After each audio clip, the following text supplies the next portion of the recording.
ಪ್ರತಿತೋ ರಾಘವ ಪಾದುಕಾ ಪ್ರಭಾವಕ ಸ್ಮದ್ಗುರುಭ್ಯೋ ನಮಃ ಸ್ಮತ್ಪರಮಗುರುಭ್ಯೋ ನಮಃ ಸ್ಮತ್ಸರ್ವ ಗುರುಭ್ಯೋ ನಮಃ. ಇಂದ್ರನೀಲ ಪದ್ಧತಿಯಲ್ಲಿ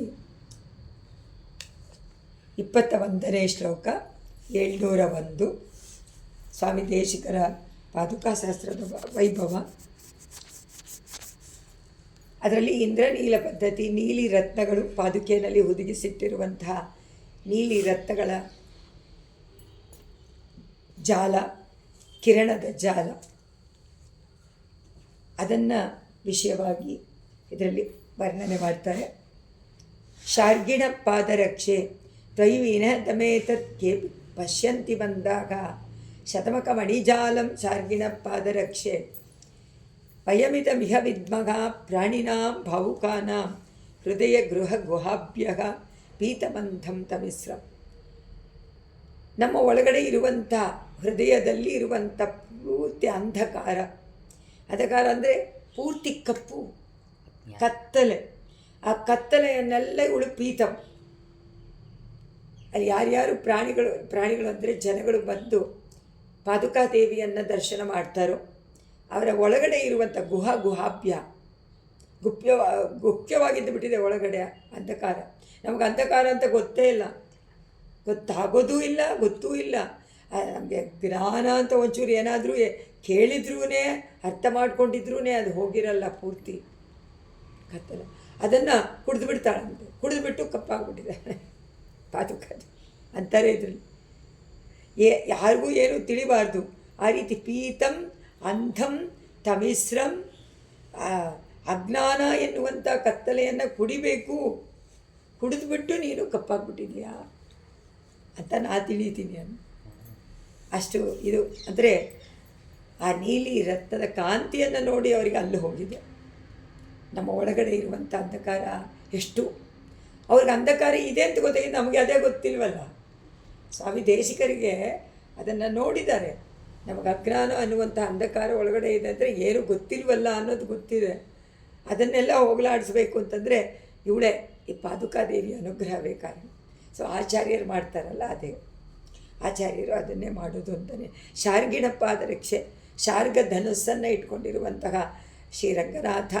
ಆ ರಂಗನಾಥ ತಕ್ಷಣ ರಂಗನಾಥ ಇಟ್ಕೊಂಡಿಲ್ಲ ಶಾರಂಗ ಅಂತ ಹೇಳಬೇಡಿ. ಶ್ರೀರಾಮಚಂದ್ರನೇ ರಂಗನಾಥನಾಗಿರೋದ್ರಿಂದ ಶಾರ್ಗಿಣ. ಮುರಾರಿ ಅಂತಾರೆ, ಮುರಾಸರನ್ನ ಕೊಂದವರು ರಂಗನಾಥ ಅಲ್ಲ, ಕೃಷ್ಣ ತಾನೆ. ಸೊ ಕೃಷ್ಣನೇ ಮಾಡಿ. ಅದರಿಂದ ರಂಗನಾಥನ ಪಾದುಕೆಗೆ ಕೇಪಿ ಮಂದಾಗ ತ್ವಯಿ ವಿನಿಹಿತ. ಕೆಲವರು ಮಂದ ಬುದ್ಧಿ, ಕೆಲವರು ಯಾಕೆ ಬಂತು, ಎಲ್ಲರೂ ಮಂದ ಬುದ್ಧಿ ಮತಿಗಳೇ. ತ್ವಯಿ ನಿನ್ನಲ್ಲಿ ವಿನಿಹಿತಂ ಏತತ್ ಶತಮಕಮಣಿಜಾಲ. ನಿನ್ನಲ್ಲಿ ಇಟ್ಟಿರುವಂತಹ ಆ ನೀಲರತ್ನ ಮಣಿಗಳ ಕಾಂತಿಯನ್ನು ಸಮೂಹವನ್ನು ಪಶ್ಯಂತಿ ನೋಡ್ತಾರೆ. ಕೆಲವರು, ಎಲ್ಲರೂ ನೋಡ್ತಾರೆ, ಎಲ್ಲೂ ಹೊಳಿತಾ ಇದೆ ಅಂದ್ಬಿಟ್ಟು ಹೊರಟೋಗ್ತಾರೆ. ಅದು ಹೊಳೆಯೋದು ಗೊತ್ತಾಗೋದಿಲ್ಲ.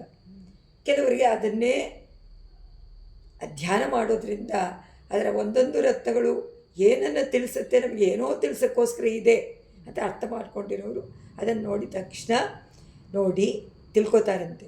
ವಯಂ ಇಹ ಇದಂ ಭಾವುಕಾನ ಪ್ರಾಣಿನ ಹೃದಯ ಗೃಹ ಗುಹಾಭ್ಯಃ. ಯಾರು ಇಲ್ಲಿ ಬಂದು ಅಂತಹ ತಿಳಿದವರು ನಿನ್ನನ್ನು ಧ್ಯಾನ ಮಾಡ್ತಾರೋ, ಅಲ್ಲಿ ಸೇವೆ ಮಾಡ್ತಾರೋ, ಅವ್ರಿಗೆ ಅನಿಸುತ್ತೆ ಆ ಮಣಿ ಜಾಲವನ್ನು ನೋಡಿ, ಓ ನನ್ನೊಳಗೆ ಇರೋ ಅಂಥ ಅಂಧಕಾರವನ್ನೆಲ್ಲಿ ಇವಳು ಕುಡಿದುಬಿಟ್ಲೇನೋ, ಎಲ್ಲ ಕುಡಿದುಬಿಡ್ತಾರೆ. ಪ್ರಾಣಿಗಳ ಅಂದರೆ ಜನಗಳ ಹೃದಯ ಗೃಹಾಭ್ಯ. ಆ ಹೃದಯ ಗುಹೆ ಎನ್ನುವಂಥದ್ರಲ್ಲಿ ಗುಪ್ತವಾಗಿರುವಂತಹ ಆ ಅಜ್ಞಾನ ಎನ್ನುವಂಥ, ಅದರಿಂದ ಒಳಗಡೆನೇ ಗುಪ್ತವಾಗಿದ್ದಾನೆ ಅದೇ ಹೃದಯದಲ್ಲಿ ಪರಮಾತ್ಮ. ಯಾತಕ್ಕೆ ಗೊತ್ತಾಗ್ತಾ ಇದೆ? ಅಂಧಕಾರ ಅಜ್ಞಾನ ಇರೋದ್ರಿಂದ. ಅಜ್ಞಾನ ಹೋದರೆ ತನ್ನ ಮೊಳಗೆ ಪರಮಾತ್ಮ ಇದ್ದಾನೆ ಅಂತ. ಅದಕ್ಕೆ ಅವಳೇನು ಮಾಡ್ತಾಳಂತೆ, ಪೀತಂ ಅಂಧಂ ತಮಿಸ್ರಂ. ಆ ಅಂಧಕಾರ ಅಜ್ಞಾನ ಎನ್ನುವಂತಹ ಕತ್ತಲನ್ನು ಸಂಪೂರ್ಣವಾಗಿ ಕುಡಿದು ಬಿಟ್ಟಿದ್ದಾಳೋ. ಅದರಿಂದ ಅಜ್ಞಾನ ಎನ್ನುವಂಥ ಕತ್ತಲೆಯೆಲ್ಲ ಇಲ್ಲಿ ಬಂದುಬಿಟ್ಟಿದೆಯೇನೋ ಪಾದುಕೆಗೆ. ನಮ್ಮಲ್ಲಿ ಜ್ಞಾನ ಉಂಟಾಗಿ ಅವಳಲ್ಲಿ ಕತ್ತಲೆ ಉಂಟಾಗಿ, ಕತ್ತಲೆ ಅಂದರೆ ನಮ್ಮ ಅಜ್ಞಾನವನ್ನು ತಗೊಂಡು ನಮಗೆ ಉಪಕಾರ ಮಾಡುವಂಥ ಆಚಾರ್ಯರು. ಅದರಿಂದ ಹಾಗಾದರೆ ನಮಗೆ ಆಚಾರ್ಯರು ಉಪದೇಶ ಮಾಡಿದಾಗ ನಮ್ಮ ಅಜ್ಞಾನ ಯಾವ ರೀತಿ ಹೋಗುತ್ತೆ, ಎಲ್ಲಾದರೂ ಹೋಗ್ಬೇಕಲ್ಲ, ಅದು ಎಲ್ಲಿ ಹೋಗುತ್ತೆ, ಎಲ್ಲೂ ಹೋಗೋಕ್ಕಾಗಲ್ಲ, ಅದು ಇಲ್ಲ. ಎಲ್ಲಿ ಹೋಗುತ್ತೆ ಅಂದರೆ ಇವ್ರು ಹೇಳ್ತಾ ಇರೋವಾಗೆ ಪಾದಕ್ಕೆ ತಗೊಳ್ತಾಳಲ್ಲ, ಅಜ್ಞಾನವನ್ನು ತಗೊಳ್ತಾಳೆ. ಅಜ್ಞಾನ ಹೋದರೆ ತಾನೇ ಅಲ್ಲಿ ಜ್ಞಾನ ಬರುತ್ತೆ. ಅದರಿಂದ ಅದೆಲ್ಲೋ ಹೋಗಬೇಕು, ಅದೆಲ್ಲೋ ಹೋಗಬೇಕು, ಆಚಾರ್ಯರೇ ತಗೊಳ್ತಾರೆ. ಆಚಾರ್ಯ ಅಜ್ಞಾನವನ್ನೆಲ್ಲ ತಗೊಂಡು ಜ್ಞಾನ ಎನ್ನುವಂಥ ಬೆಳಕನ್ನು ಕೊಡ್ತಾರೆ ಅಂತ ಹೇಳ್ತಾರೆ. ಅದರಿಂದ ಅಮ್ಮ ಪಾದಕ್ಕೆ ಕಪ್ಪಾದ ಒಂದು ವಸ್ತು ಒಂದಿದೆ ನಿನ್ನಲ್ಲಿ, ಅದು ನೀಲಿ ರತ್ನಗಳು. ಅದನ್ನು ಕೆಲವರು ಮಾತ್ರ ತಿಳ್ಕೊಳ್ತಾರೆ, ಇದು ಯಾಕೆ ಕಪ್ಪಾಯ್ತಿದ್ದು ಇಲ್ಲಿ ಅಂತ. ಓಹೋ, ನನ್ನ ಅಜ್ಞಾನ ಎನ್ನುವಂಥ ಕತ್ತಲೆಯ ಕಪ್ಪು ಇವಳು ಕುಡಿದು ಬಿಟ್ಟಿದ್ದಾಳೆ ಪಾದುಕಾದೇವಿ, ಅದರಿಂದ ಆ ಕಪ್ಪನ್ನು ಇಟ್ಕೊಂಡಿದ್ದಾಳೆ. ನೀಲಿ ರತ್ನ ಅದನ್ನು ತೋರಿಸೋದು ಅಜ್ಞಾನ, ಅದು ಕಪ್ಪಗಿರೋದ್ರಿಂದ. ಅಂದರೆ ನಮಗೆ ಆಚಾರ್ಯರ ಅನುಗ್ರಹದಿಂದ, ಉಪದೇಶದಿಂದ, ಉಪಕಾರದಿಂದ ಅವರಿಗೆ ಒಂದು ಸ್ವಲ್ಪನೂ ಅಜ್ಞಾನ ಸೋಂಕದೇ ಇಲ್ವಂತೆ. ಅವರ ಅನುಗ್ರಹ ಇದ್ದರೆ. ಅನುಗ್ರಹ ಇಲ್ಲ ಅಂದರೆ ಅಜ್ಞಾನ ಹಾಗೇ ಇರುತ್ತೆ. ಅವರು ಎಲ್ರಿಗೂ ಒಂದೇ ಥರ ಅನುಗ್ರಹ ಮಾಡ್ತಾರೆ. ಆದರೆ ನಮ್ಮಲ್ಲಿ ಶಕ್ತಿ ಇಲ್ವಲ್ಲ ತಿಳ್ಕೊಳ್ಳೋಕ್ಕೆ. ನನ್ನಲ್ಲಿ ಅಜ್ಞಾನ ಇದೆ ಅಂದರೆ ಹೋಗಿಸ್ಕೊಳ್ಳೋಕ್ಕೆ ಏನಾದರೂ ಪ್ರಯತ್ನ ಮಾಡಿ ಇವ್ರು ಏನು ಹೇಳ್ತಾರೆ ಅಂತ ತಿಳ್ಕೊಬೋದು. ಇಲ್ಲ ಅಂದರೆ ಅದರಿಂದ ಅವ್ರು ಹೇಳ್ತಾರೆ, ಅವರ ಉಪಕಾರ, ಅವರ ಅನುಗ್ರಹ, ಅವರ ಕಟಾಕ್ಷ, ಅವರ ಆಶೀರ್ವಾದ ಅದಿದ್ದರೆ ಸಾಕು. ಆಚಾರ್ಯ ಅಜ್ಞಾನ ಅನ್ನೋದು ಇರೋದೇ, ಅದನ್ನು ಚೆನ್ನಾಗಿ ತಿಳ್ಕೊಳ್ತಾರೆ. ಅಂದರೆ ಮುಖ್ಯವಾಗಿ ಜೀವಾತ್ಮ ಪರಮಾತ್ಮ, ನಮ್ಮಲ್ಲಿರುವಂಥ ಪಾಪಗಳು, ಜೀವಾತ್ಮ ಪರಮಾತ್ಮ ಸಂಬಂಧ ಅರ್ಥಪಚ್ಚಕ. ಅರ್ಥಪಚ್ಚಕ ಎನ್ನುವಂಥದ್ದನ್ನು ತಿಳ್ಕೊಂಡ್ರೆ ವಿವೇಕ ಬಂತು. ವಿವೇಕ ಅಂದರೆ ಅಯಾತಾತ್ಮ ಜ್ಞಾನ. ಅದು ಬಂದಾಗ ಅದರಿಂದ ನಾವು ಏನು ಕೇಳ್ಕೊಳ್ತೀವಿ, ಭಗವಂತನಂತ ಎಲ್ಲ ಪಾಪವನ್ನು ನಿವಾರಣೆ ಮಾಡಪ್ಪ ಅಂತ ಕೇಳ್ಕೊಳ್ತೀವಿ ನಾವು, ಇಲ್ವಾ? ಯಾಕೆಂದರೆ ಅವನೇ ಹೇಳಿದಾನೆ, ಅಂತ್ವಾ ಸರ್ವ ಪಾಪೇಭ್ಯೋ ಮೋಕ್ಷ ಇಷ್ಯಾಮಿ ಅಂತ. ಅದಕ್ಕೋದ್ರೆ ಪಾಪಗಳಿಗೆಲ್ಲ ಮೋಕ್ಷ ಕೊಡಪ್ಪ ಅಂತ ಕೇಳುವ ಹಾಗೆ ಇಲ್ಲಿ ಬೇಡ, ಅದನ್ನು ಕೇಳ್ಕೊಳ್ಳೋದು. ಅಂದರೆ ಶರಣಾಗತಿ, ದೇವರಿಗೆ ಶರಣಾಗತಿ ಮಾಡಿದ ಮೇಲೆ ಏನು ಮಾಡಬೇಕು, ಪರಮಾತ್ಮನಿಗೆ ಪ್ರಿಯವಾದದ್ದು, ಅವರಿಗೆ ಸಂತೋಷವಾಗುವಂಥದ್ದು ಅದನ್ನೇ ಮಾಡಬೇಕು. ಅಷ್ಟು, ಅದೇ ತಾನೇ ಮಾಡೋದು. ಮದುವೆ ಆದ ತಕ್ಷಣ ಒಂದು ಹೆಣ್ಣು ಹುಡುಗಿ ಏನು ಮಾಡ್ತಾಳೆ, ಗಂಡನಿಗೆ ಪ್ರಿಯವಾದದನ್ನೇ ಮಾಡ್ತಾಳೆ. ಎಷ್ಟು ಬೇಗ ಸರೆಂಡರ್ ಆಗಿಬಿಡ್ತಾಳೆ. ಅದೇ ಆ ಪರಮಾತ್ಮನಿಗಾಗಲ್ವ? ಅದು ನೀನೇನು ಮಾಡಬೇಕಾಗಿಲ್ಲ. ಇಲ್ಲಿ ಪ್ರಾಕೃತಿಕವಾಗಿ ಗಂಡನಿಗೆ ಎಲ್ಲ ಕೆಲಸ ಮಾಡಬೇಕು, ಕಾರ್ಯ ಮಾಡಬೇಕು ಪ್ರೀತಿ ಉಂಟಾಗೋಕ್ಕೆ. ಆದರೆ ಪರಮಾತ್ಮನ ಪ್ರೀತಿ ಉಂಟಾಗೋಕ್ಕೆ ಕಾರ್ಯನೇ ಇಲ್ಲ. ನಿನ್ನ ಮನಸ್ಸೊಂದು ಶುದ್ಧ ಮಾಡಿಕೊಂಡು ಯಾವಾಗಲೂ ಅವನ ಚಿಂತನೆ ಮಾಡ್ತಾಯಿದ್ರೆ ಅದು ಅವನಿಗೆ ತುಂಬ ಹಿತವಾಗ್ತದೆ. ಅವನನ್ನು ಸ್ತೋತ್ರ ಮಾಡ್ತಾ, ಸ್ತೋತ್ರ ಪ್ರಿಯ ಅವನು ಮಾಡ್ತಾಯಿದ್ರೆ ಸರ್. ಅದನ್ನೇ ಇಲ್ಲಿ ಹೇಳ್ತಾರೆ, ಕೇಳ್ಕೊಳ್ಳೇಬೇಕಾಗಿಲ್ಲ.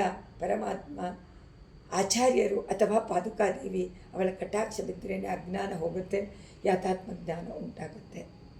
ಕ್ಲುಪ್ತ ಶ್ಯಾಮ ಮಣಿಬಿರುಸಿತೈಗಿ ಕೃಷ್ಣಪಕ್ಷೇಣ ಜುಷ್ಟ ಶ್ರೇಯ ಪುಂಸಾಂ ಜನಯಸಿ ಗತಿಂ ದಕ್ಷಿಣಾಮುದ್ವಗಂತಿ ತೇನ ಅಸ್ಮಾಕಂ ಪ್ರತೈಸಿ ಪರಂ ಪಾದುಕೆ ತತ್ವವಿದ್ಭಿಃ ಮೌಳೌ ದೃಷ್ಟಾಂ ನಿಗಮವಚಸಾಂ ಮುಕ್ತಿಕಾಲ ವ್ಯವಸ್ಥಾಂ. ಮುಕ್ತಿಕಾಲ ವ್ಯವಸ್ಥಾ ನಮಗೆ ಪ್ರತಯಸಿ. ಮುಕ್ತಿಕಾಲ ಅಂದರೆ ಮೋಕ್ಷಕ್ಕೆ ಹೋಗುವಂಥ ಸಮಯ.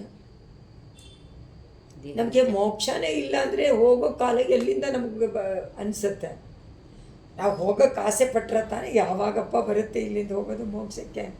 ಅದಕ್ಕೋಸ್ಕರ ನೀ ಏನಾದರೂ ಮಾಡಬೇಕಲ್ಲ, ಏನಾದರೂ ಉಪಾಯ ಮಾಡಿದರೆ, ನಾನು ಶರಣಾಗತಿ ಮಾಡಿದ್ದೀನಿ, ಮೋಕ್ಷ ಸಿಕ್ಕೇ ಸಿಗುತ್ತೆ, ಆಚಾರ್ಯರು ಹೇಳಿದ್ದಾರೆ, ಪರಮ ವಿಶ್ವಾಸ ಬೆಳೆಸ್ಕೊಂಡಿದ್ದೀನಿ, ಅದರಲ್ಲಿ ದೃಢವಾಗಿ ನಿಂತಿದ್ದೀನಿ ಅಂದಾಗ ಬಿಟ್ಟ ಮೇಲೆ ಖಂಡಿತ ಮೋಕ್ಷ ಅಂತ ನೀನೇನು ಮಾಡ್ತೀಯ, ಅದನ್ನೇ ಚಿಂತನೆ ಮಾಡ್ತೀಯ. ಯಾವಾಗ ಬರುತ್ತಪ್ಪ ಮುಕ್ತಿಕಾಲ, ಯಾವಾಗ ಆಚಾರ್ಯರ ಬಳಿನಲ್ಲಿ ಹೋಗ್ತೀನಿ ನಾನು ಅಂತ ಅನಿಸುತ್ತಲ್ಲ, ಅದನ್ನು ಇಲ್ಲಿ ಹೇಳ್ತಾ ಇದ್ದಾರೆ. ಅದು ತೋರಿಸೋದು ಇಲ್ಲಿ ಪಾದುಕೆ ಅಮ್ಮ ರಂಗನಾಥನ ಪಾದುಕಾದೇವಿಗೆ ನಿನ್ನ ಅಸಿತೈಹಿ ಮಣಿಬೆ. ನೀಲ ಪದ್ಧತಿ ಇದು, ಇಂದ್ರನೀಲ ಅಂತ ಕರೆದಿದ್ದಾರೆ. ಆದರೆ ಅಸಿತ ಅಂತಾರೆ. ಅಸಿತ ಅಂದರೆ ಕಪ್ಪು. ನೀಲರತ್ನ ಕಪ್ಪು ಕಾಣಿಸುತ್ತಂತೆ, ಆದರೆ ಅದರ ಕಾಂತಿ ಮಾತ್ರ ನೀಲಿ ಇರುತ್ತೆ.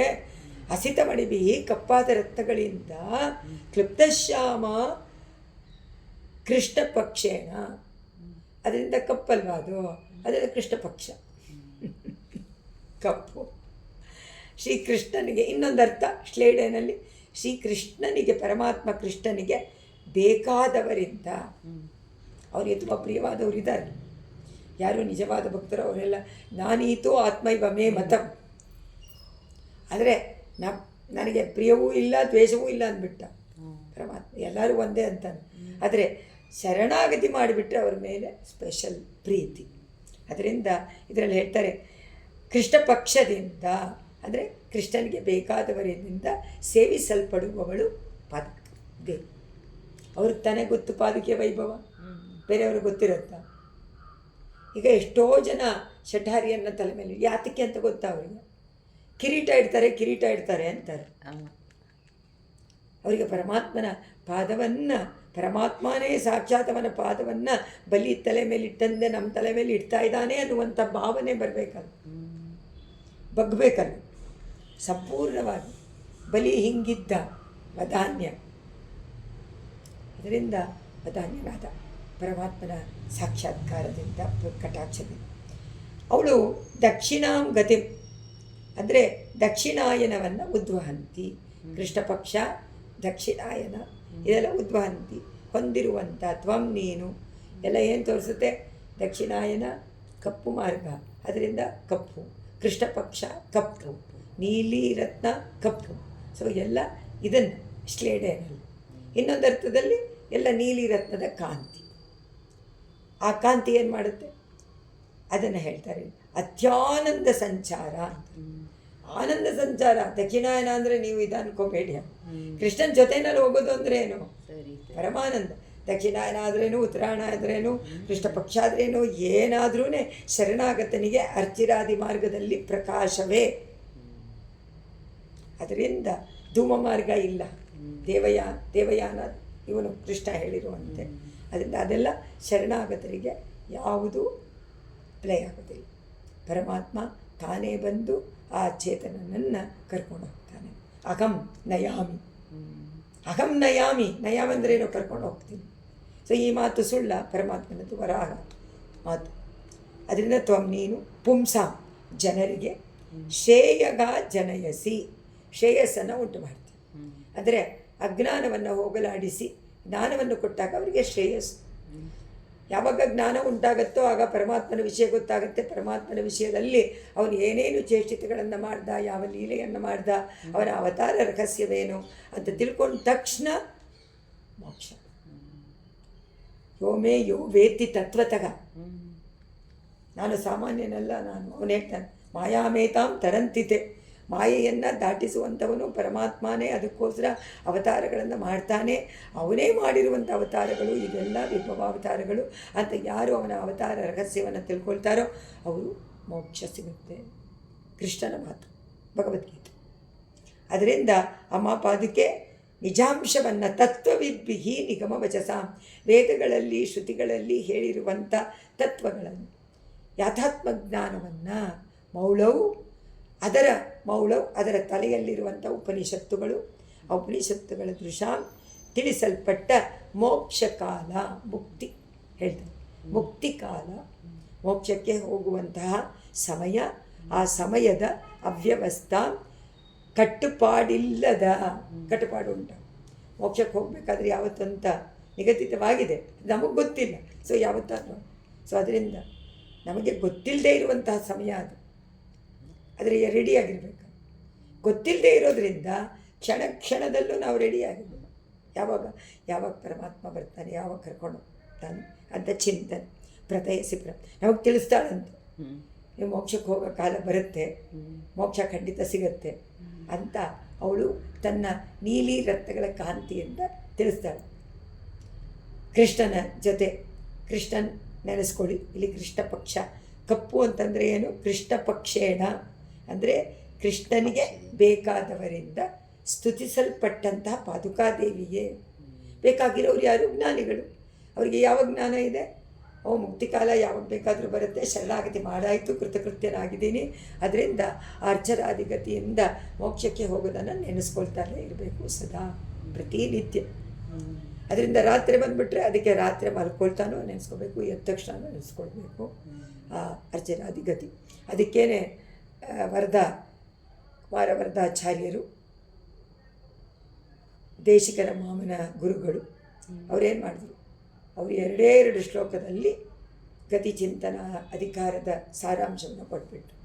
ದಿನ ಪ್ರಾತಸ್ಮರಾಮಿ ಅಂತೇಳಿ 2 ಶ್ಲೋಕ. ಅದರಿಂದ ಅದರಲ್ಲದೇ ಬರುತ್ತೆ. ಗ್ಲೌ ವಿದ್ಯುತ್ ವರ್ಣೆಯಿಂದ ಧಾತೃಮೇಧ ಸೀಮಾಂತ ಸಿಂಹಾಪೃತಗ ಶ್ರೀಭೂಸೇವ್ಯ ನಿತ್ಯವಚನಂ ತಸ್ಮಿನ್ ಪ್ರಬ್ರಹ್ಮಣಃ ಸಾಯುಜ್ಯಂ ಸಮವಾಪ್ಯ ನಂದತಿ ಸಮಂ ತೇನೇವ ಧನ್ಯ ಪುಮಾನ್. ಅದರಲ್ಲಿ ಅಷ್ಟು ಸುಂದರ ಅವ್ರು ಹೇಳಿಬಿಟ್ರು 2 ಶ್ಲೋಕದ. ಅದಕ್ಕೆ ಅವ್ರು ಹೇಳ್ತಾರೆ ಇದರಲ್ಲಿ, ನಿನ್ನಲ್ಲಿ ಇಂದ್ರನೀಲ ರತ್ನ ಇದೆ, ಕಪ್ಪಾಗಿದೆ. ಭಗವದ್ ಭಕ್ತರು ಯಾವಾಗಲೂ ನಿನ್ನನ್ನು ಆರಾಧನೆ ಮಾಡ್ತಾರೆ, ಪಾದುಕಾದೇವಿಯನ್ನು. ಪರಮಾತ್ಮ ನಿನ್ನನ್ನು ಧಾರಣೆ ಮಾಡಿಕೊಂಡು ಸಂಚಾರದಲ್ಲಿ ಬರ್ತಾನೆ. ಎಲ್ಲ ಜನಗಳನ್ನು ಉದ್ಧಾರ ಮಾಡಬೇಕು, ಅವರಿಗೆ ಜ್ಞಾನವನ್ನು ಕೊಡಬೇಕು ಅಂತ ಯಾವಾಗ ನೀನು ಕರ್ಕೊಂಡು ಬರ್ತೀಯೋ ನಿನ್ನನ್ನು ಆಶ್ರಯಿಸ್ತಾರೆ.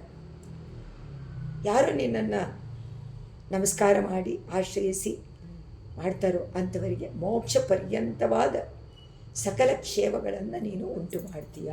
ಮೋಕ್ಷ ಪರ್ಯಂತ, ಅದರಿಂದ ಮೋಕ್ಷದವರೆಗೆ ಕರ್ಕೊಂಡು ಹೋಗಬೇಕು. ದಕ್ಷಿಣಾಯನವಾಗಿ, ಕೃಷ್ಣಪಕ್ಷವಾಗಿ, ರಾತ್ರಿಯಾಗಿ ನೀನು ಹಾಗಿದ್ರೂ ಮೋಕ್ಷ ಕೊಡ್ತೀಯ. ಕೃಷ್ಣ ಏನು ಹೇಳಿದ್ದಾನೆ? ಕೃಷ್ಣಪಕ್ಷ, ದಕ್ಷಿಣಾಯನ ಇದರೆಲ್ಲ ಆದರೆ ಇದಿಲ್ಲ, ದೇವಯಾನ ಇಲ್ಲ, ಧೂಮಯಾನ. ಆದರೆ ನೀನು ನೀಲರತ್ನಗಳಿಂದ ಕಪ್ಪಾಗಿ ನೀನು ಆ ಕಾಂತಿಯನ್ನು ಉಂಟು ಮಾಡಿದ್ರು, ಕೃಷ್ಣಪಕ್ಷವನ್ನು ದಕ್ಷಿಣಾಯನರು ನೀನು ಮೋಕ್ಷದವರೆಗೂ ಕರ್ಕೊಂಡು ಹೋಗ್ತೀಯ ಅನ್ನೋದು ನೀನು ತಿಳಿಸ್ತೀಯ ಅಂತ ಹೇಳಿ ದೊಡ್ಡವರಿಂದ ಉಪನಿಷತ್ತುಗಳಲ್ಲಿ ಕಂಡು ಅವರು ಹೇಳಿರುವಂಥ ವಿಷಯವನ್ನು ಚೆನ್ನಾಗಿ ಅರ್ಥ ಮಾಡಿಕೊಂಡು ನಮಗೆ ಮೋಕ್ಷ ಉಂಟೇ ಉಂಟು, ಶರಣಾಗತಿಯನ್ನು ಮಾಡಿದರೆ ಅನ್ನೋದನ್ನು ಪರಮ ವಿಶ್ವಾಸದಿಂದ ನಂಬಿ ಯಾರು ಭಕ್ತರು ಮಾಡ್ತಾರೋ. ಈಗ ಪುಣ್ಯ ಕಾರ್ಯವನ್ನು ಮಾಡುವಂಥ ಯಾಗ ಯಜ್ಞಾದಿಗಳು, ಕೆರೆಯನ್ನು ಕಟ್ಟೋದು, ಅದು ಮಾಡೋದು ಎಲ್ಲ ಮಾಡಿದವ್ರಿಗಿದಿಲ್ಲ. ದೇವ್ಯಾನ ಸ್ವರ್ಗಕ್ಕೆ ಹೋಗ್ತಾರೆ ಪುಣ್ಯ, ಅದರಿಂದ ಅದು ಲಭಿಸೋದಿಲ್ಲ, ಪ್ರಪನ್ನರಿಗೆ ಮಾತ್ರ. ಅದರಿಂದ ಮಾಮೇಕಂ ಶರಣಂ ವ್ರಜ, ಶರಣಂ ಅಂತ ಹೇಳಿದ್ದೆ ಅದಕ್ಕೋಸ್ಕರ ಕೃಷ್ಣ. ಅದನ್ನು ಮೋಕ್ಷ ಪ್ರಪನ್ನರಿಗೆ ನಮ್ಮ ಮನೆ ಅಲ್ಲಿದೆ ಅಂತ, ಅದು ಪರ್ಮನೆಂಟ್ ರೆಸಿಡೆಂಟು, ಸ್ವಂತ ಮನೆ ಇದಿಲ್ಲ, ಇದು ಬಾಡಿಗೆಗೆ ತೊಗೊಂಡಿದೆ ಅಷ್ಟೇ. ಇದು ಶರೀರನೇ ಬಾಡಿಗೆಗೆ ತೊಗೊಂಡು. ಅದರಿಂದ ಒಂದು ಪುಣ್ಯಕ್ಷೇತ್ರದಲ್ಲಿ ಮನೆ ಇದ್ದರೆ ರಾತ್ರಿ ಎಷ್ಟೊತ್ತಾಗಿದ್ರೂ ನೇರವಾಗಿ ಮನೆಗೆ ಬಂದುಬಿಡ್ತಾರೆ. ಪುಣ್ಯಕ್ಷೇತ್ರದಲ್ಲೆಲ್ಲ ಯಾವ ಭಯವೂ ಇಲ್ಲ. ಇವಾಗ ದೇವಸ್ಥಾನಕ್ಕೆ ಹೋಗಿರ್ತಾರೆ, ಉತ್ಸವಾದಿ ನಡೆಯುತ್ತೆ, ಕತ್ತಲೆ ಇದ್ದರೆ ಏನಾದರೂ ಭಯ ಪಡ್ಕೋತಾರ? ಅವರು ಸೀದಾ ಕಾಣಿಸುತ್ತೆ, ಏನೂ ಬೇಕಾಗಿಲ್ಲ, ಲೈಟು ಬೇಕಾಗಿಲ್ಲ, ಸೀದಾ ಬಂದುಬಿಡ್ತಾರೆ ಮನೆಗೆ ಹೋಗಿ ಸೇರಿ. ಇದು ಆಗಿನ ಕಾಲದಲ್ಲೆಲ್ಲ ಎಲ್ಲ ಕಡೆಯಲ್ಲೂ ಲೈಟ್ ಇಲ್ವಲ್ಲ, ಅದರಿಂದ ಇದನ್ನು ಅಲ್ಲಿ ಅವರು ಬರೆದಿದ್ದಾರೆ. ಅದೇ ಮತ್ತೊಬ್ಬನ ಮನೆ ಆಗಲಿ ಸ್ನೇಹಿತರಾಗಲಿ ಇಲ್ಲದಿದ್ದರೆ, ಈಗ ದಿವ್ಯ ಕ್ಷೇತ್ರದಲ್ಲಿ ಎಲ್ಲೂ ಇಲ್ಲ ಅಂತ ಇಟ್ಕೊಳ್ಳಿ, ಯಾರೂ ಇಲ್ಲ ಅಂದರೆ ಏನು ಮಾಡ್ತಾರೆ? ಇಲ್ಲ ಅಂದಾಗ ಛತ್ರದಲ್ಲೋ, ಚಾವಡಿಯಲ್ಲೋ, ಜಗಲಿ ಮೇಲೋ, ಬೀದಿನಲ್ಲೋ, ಪ್ರಾಕಾರದಲ್ಲೋ ಮಲ್ಕೊಳ್ತಾರೆ. ತೀರ್ಥಯಾತ್ರೆ ಹೋಗೋರಿಗೆ ಅದು ಮಾಡ್ಕೊಳ್ತಾಯಿದ್ರು ಹಳೆ ಕಾಲ. ಈಗ ಎಲ್ಲ ಉಂಟು, ಈಗ ಎಲ್ಲಿ ಬೇಕಾದರೂ ಹೋಗಿರ್ಬೋದು. ಆದರೂ ದಿವ್ಯ ಕ್ಷೇತ್ರದಲ್ಲಿ ಉತ್ಸವಾದಿ ಕಾಲದಲ್ಲಿ ಸಿಗೋದಿಲ್ಲ. ಈಗ ಅಕಾಮಡೇಷನ್ ತಿರುಮಲೆಯಲ್ಲಿ ಎಷ್ಟು ಕಷ್ಟ. ಆದರೆ ಅವರು ಅಕಾಮಡೇಷನ್ ಶ್ರೀನಿವಾಸ ಪೂರ್ತಿ ಬಟ್ಟಾನೇ ಕೊಟ್ಟಿದ್ದಾನೆ ಅನ್ನೋದನ್ನು ಅಂದ್ಕೊಳ್ಳಲ್ವಲ್ಲ, ಇಲ್ವಾ? ಅವನ ಪ್ರಾಕಾರದ ಮುಂದೆ ಎಷ್ಟು ಜನ ಅಲ್ಲೇ ಮಲ್ಕೊಂಡಿರಲ್ವ? ಅದು ನಿಜವಾದ ಭಕ್ತರು. ಅವರು ಅಲ್ಲಿ ಏನು ಸಿಗತ್ತೆ ಏನೂ ಯೋಚನೆ ಮಾಡಲ್ಲ. ಶ್ರೀನಿವಾಸನ ದರ್ಶನ ಮಾಡಬೇಕಾ, ಈಗ ಹೊರಟೆ ಬಿಡೋದೆ ಅಷ್ಟೇ. ಶ್ರೀನಿವಾಸ ನೋಡ್ಕೊಳ್ತಾನೆ ಅನ್ನುವಂತಹ ನಂಬಿಕೆ ಬೇಕು. ಅದನ್ನು ಮಾಡಲೇಬಾರ್ದು. ಹೊರಡೋದೊಂದೇ ನಮ್ಮ ಕೈಯಲ್ಲಿ ಇರೋದು, ಇನ್ನೆಲ್ಲ ಪರಮಾತ್ಮ. ಹೊರಡೋಕ್ಕೂ ಮನಸ್ಸು ಕೊಡೋದು ಅವನೇ. ಸದ್ಭಿರ್ಜುಷ್ಟ, ಅದರಿಂದ ಅದರಂತೆ ಅಂತ ಹೇಳ್ಬೋದು. ಇದರಲ್ಲಿ ಯಾವುದು ಯೋಚನೆ ಮಾಡದೆ ಪಾದುಕಾದೇವಿಯನ್ನು ಆಶ್ರಯಿಸಿದರೆ ಮೋಕ್ಷದವರೆಗೂ ಅವಳೇ ಕರ್ಕೊಂಡು ಹೋಗ್ತಾಳೆ. ನೀನು ಏನು ಚಿಂತನೆ ಮಾಡಬೇಕಾಗಿಲ್ಲ. ಸದ್ಭಿರ್ಜುಷ್ಟ ಸಮುದಿತ ವಿದುವು ಜೈತ್ರ ಯಾತ್ರಾ ವಿನೋದೇಶು ಆತನ್ವಾನಾರಜನಿ ಮನಗಾಮಿಂದ್ರ ನೀಲಾಂಶು ಜಾಲೈ ಚಿತ್ರಂ ಖ್ಯಾತ ಕುಮುದವನತಕ ಪಾದುಕೆ ಪುಷ್ಯಸಿತ್ವಂ ವ್ಯಾಕೋಚತ್ವಂ ವಿಬುಧ ವನಿತಾ ವಕ್ತ್ರಪಂಕೆ ರುಗಾಣಂ. ಓ ಪಾದುಕಾದೇವಿ, ನಿನ್ನಲ್ಲಿ ಅಲಂಕಾರಕ್ಕೆ ಮಾಡಿರುವಂತಹ ಹುದುಗಿಸಿಟ್ಟಿರುವಂತಹ ನೀಲರತ್ನಗಳು, ಆ ಕಾಂತಿ, ನೀನು ಪರಮಾತ್ಮ ರಂಗನಾಥನನ್ನು ಧರಿಸಿಕೊಂಡು ಬಂದಾಗ ಆ ಹೊರಗಿನ ಆ ದೀಪಗಳ ಜ್ವಾಲೆಯಿಂದ ನಿನ್ನ ಕಾಂತಿ ಹೆಚ್ಚು ಹೆಚ್ಚಾಗಿ ಎಲ್ಲ ಕಡೆಯಲ್ಲೂ ಹರಡು. ರತ್ನಕ್ಕೆ ಯಾವುದಾದ್ರೂ ಒಂದು ಬೆಳಕು ಬಿದ್ರೇ ಅದರ ಇದು ಗೊತ್ತಾಗುತ್ತೆ. ಅಂದರೆ ನಿನ್ನ ಕಾಂತಿ ಏನಾಗುತ್ತೆ, ನೀಲಿ ರತ್ನ ಇದೆ, ಆ ನೀಲಿ ರತ್ನ ಇನ್ನೂ ನೀಲಿ ಕಪ್ಪಾಗಿ ಎಲ್ಲ ಕಡೆಯಲ್ಲೂ ಕಾಣಿಸ್ತದೆ. ಈಗ ಸೂರ್ಯ ಕತ್ತಲೆಯನ್ನು ಹೋಗಲಾಡಿಸ್ತಾನೆ, ರಾತ್ರಿಯನ್ನು ಉಂಟು ಮಾಡ್ತೀಯ. ಆದರೆ ನಿನ್ನ ಕಾಂತಿ ಕಪ್ಪಗಿದೆಯಲ್ಲ, ನೀಲಿ ರತ್ನದ ಕಾಂತಿ ರಾತ್ರಿ ಅಂತ ಇರುತ್ತೆ. ಅದರಿಂದ ನಿನ್ನನ್ನು ಸೇವಿಸುವಂತಹ ಜ್ಞಾನಿಗಳು ಏನು ಮಾಡ್ತಾರೆ, ನೋಡ್ತಾರೆ, ಇದೇನಿದು ಹೀಗಾಗ್ಬಿಡ್ತಲ್ಲ ಅಂದ್ಕೊಳ್ತಾರೆ ಅಲ್ವಾ. ಕತ್ತಲೆ ಆಗೋಯ್ತಲ್ಲ, ಸೂರ್ಯ ಬಂದಾಗ ಬೆಳಕು ಬರಬೇಕು. ಅಲ್ಲಿ ಹೇಳಿದ್ದಾರೆ ಆದ್ರೂ ಅಂತ, ಅದನ್ನೇ ಮುಂದಕ್ಕೆ ಹೇಳ್ತಾರೆ. ಹೋಗುವಾಗ ಪರಮಾತ್ಮ ಅಸುರರನ್ನು ಜಯಿಸೋಕ್ಕೋಸ್ಕರವಾಗಿ ಹೋಗಬೇಕಾದ್ರೆ ಸೂರ್ಯನಂತೆ ಬೇಕಲ್ಲ ಕಾಂತಿ, ಪ್ರಕಾಶ ಬೇಕು. ಇಂದ್ರನೀಲಮಣಿಗಳ ಕಾಂತಿಯಿಂದ ಅಸುರರನ್ನು ಜಯಿಸಕ್ಕೆ ಹೊರಡ್ತಾನೆ ಅಂತ ಇಟ್ಕೊಳ್ಳಿ. ಹೊರಟಾಗ ಸೂರ್ಯ ರಾತ್ರಿಯನ್ನು ಹೋಗಲಾಡಿಸುವಂತೆ ನೀನು ರಾತ್ರಿ ಎನ್ನುವಂಥ ಅಸುರರನ್ನು ಹೋಗಲಾಡಿಸ್ತೀವಿ. ಸೊ ಅದರಿಂದ ಏನು ಸಿಗತ್ತೆ ಅವಾಗ? ಅಸುರರೆಲ್ಲ ಹೋಗಿಬಿಟ್ರು ಅಂದರೆ ಬೆಳಕು ಸಿಗುತ್ತೆ. ಅಸುರರು ಅಂದರೆ ಕತ್ತಲೆ ಹೋಗಿಬಿಡುತ್ತೆ.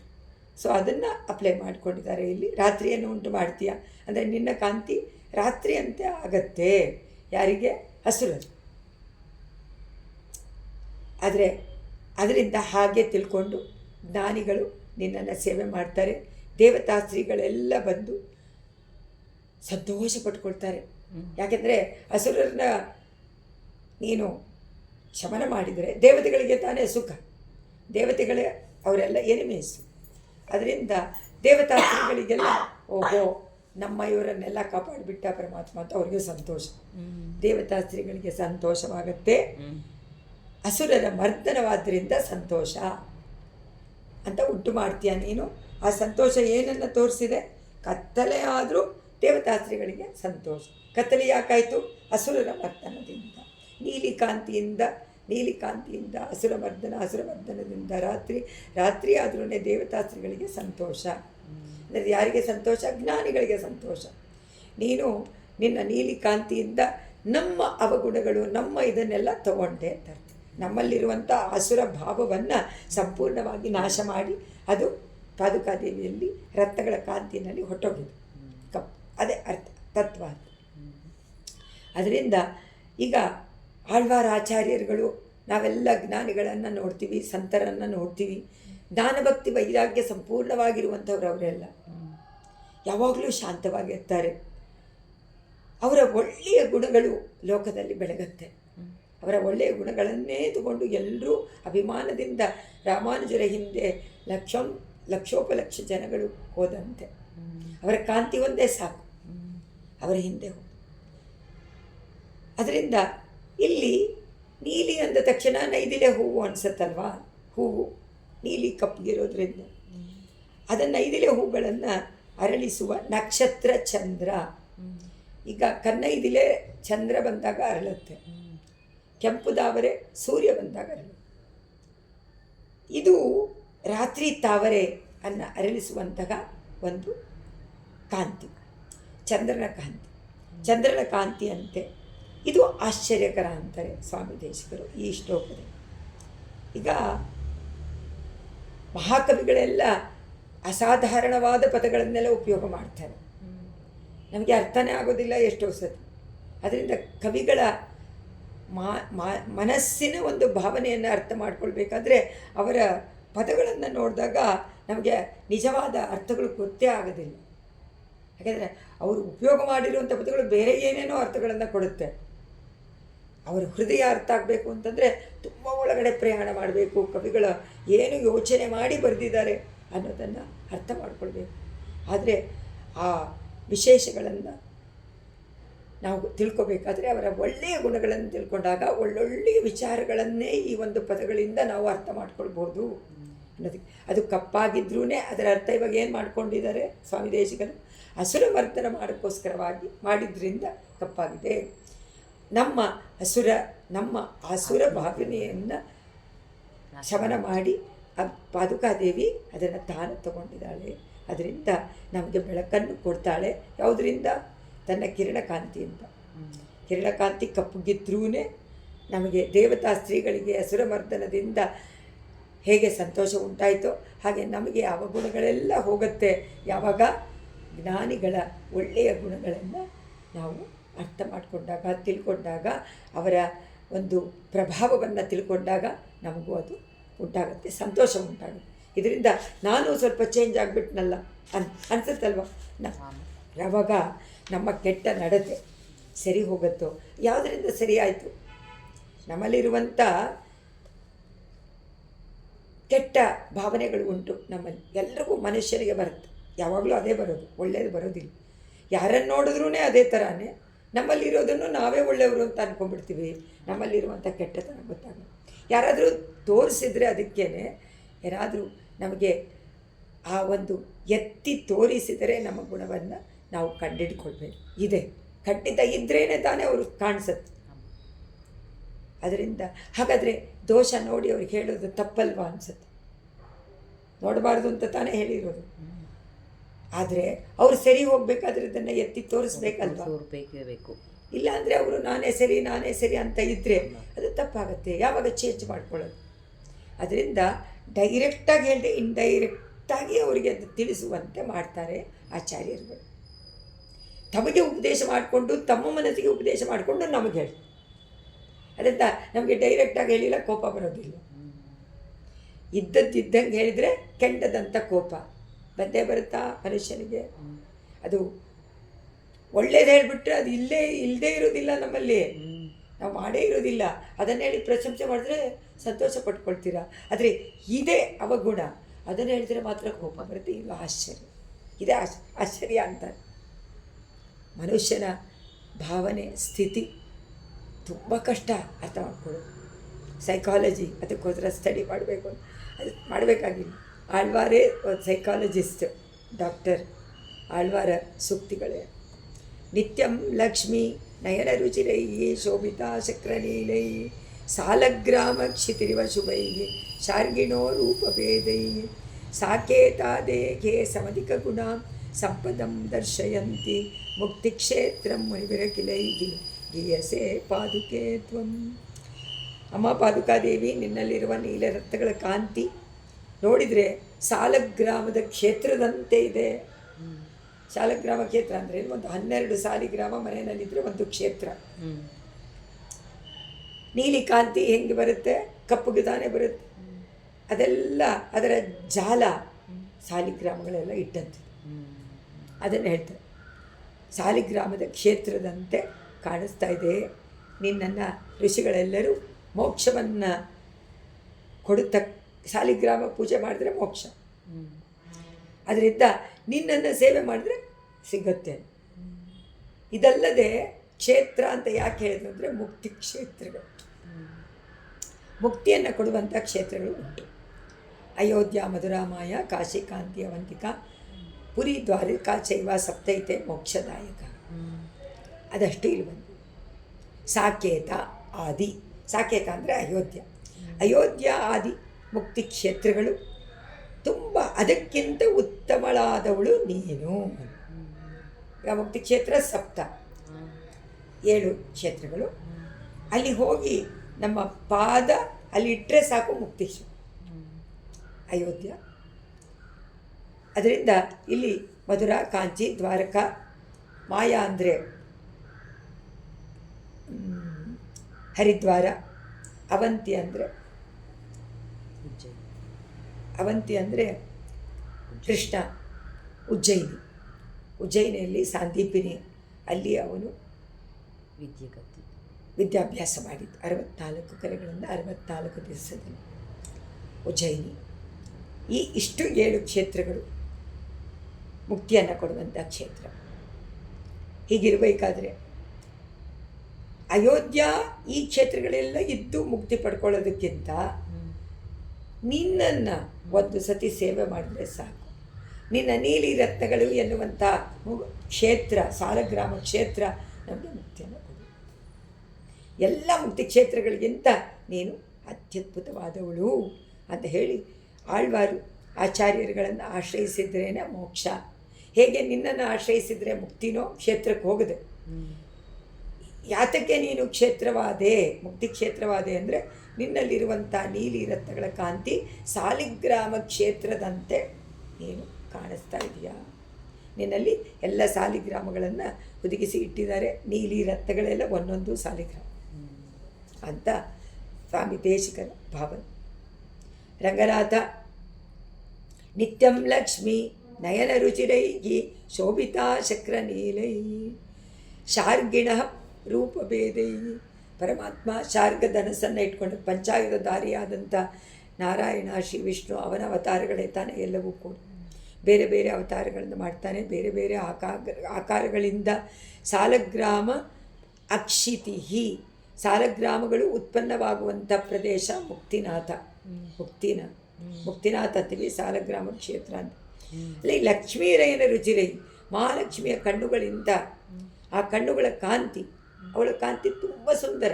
ಲಕ್ಷ್ಮೀ ನೇತ್ರೋತ್ಪಲ ಶ್ರೀಹಿ, ಉತ್ಪಲ ನೇತ್ರ ಉತ್ಪಲ ಅಂದರೆ ಅದು ಕನ್ನೈದಿಲೆ ಹೂವಿನ ಅಂತೆ ಇರುವಂಥ ಕಾಂತಿಯುಕ್ತವಾದಂಥ ಲಕ್ಷ್ಮಿಯ ಕಣ್ಣುಗಳು.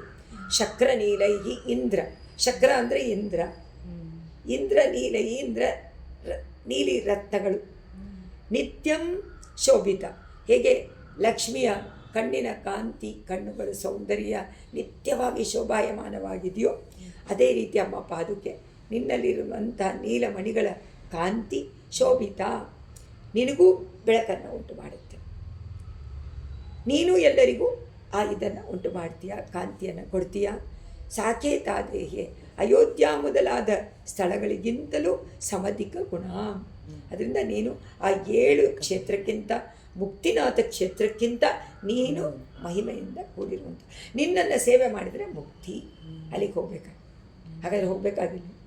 ಆದರೆ ಇಲ್ಲಿ ಬೇಕಲ್ಲ, ಇಲ್ಲಿ ಪರಮ ವಿಶ್ವಾಸದಿಂದ ನೀನು ಸೇವೆ ಮಾಡಿದರೆ ತಾನೇ ಪಾದುಕಾದೇವಿ ಮುಕ್ತಿಯನ್ನು ಕೊಡ್ತಾರೆ.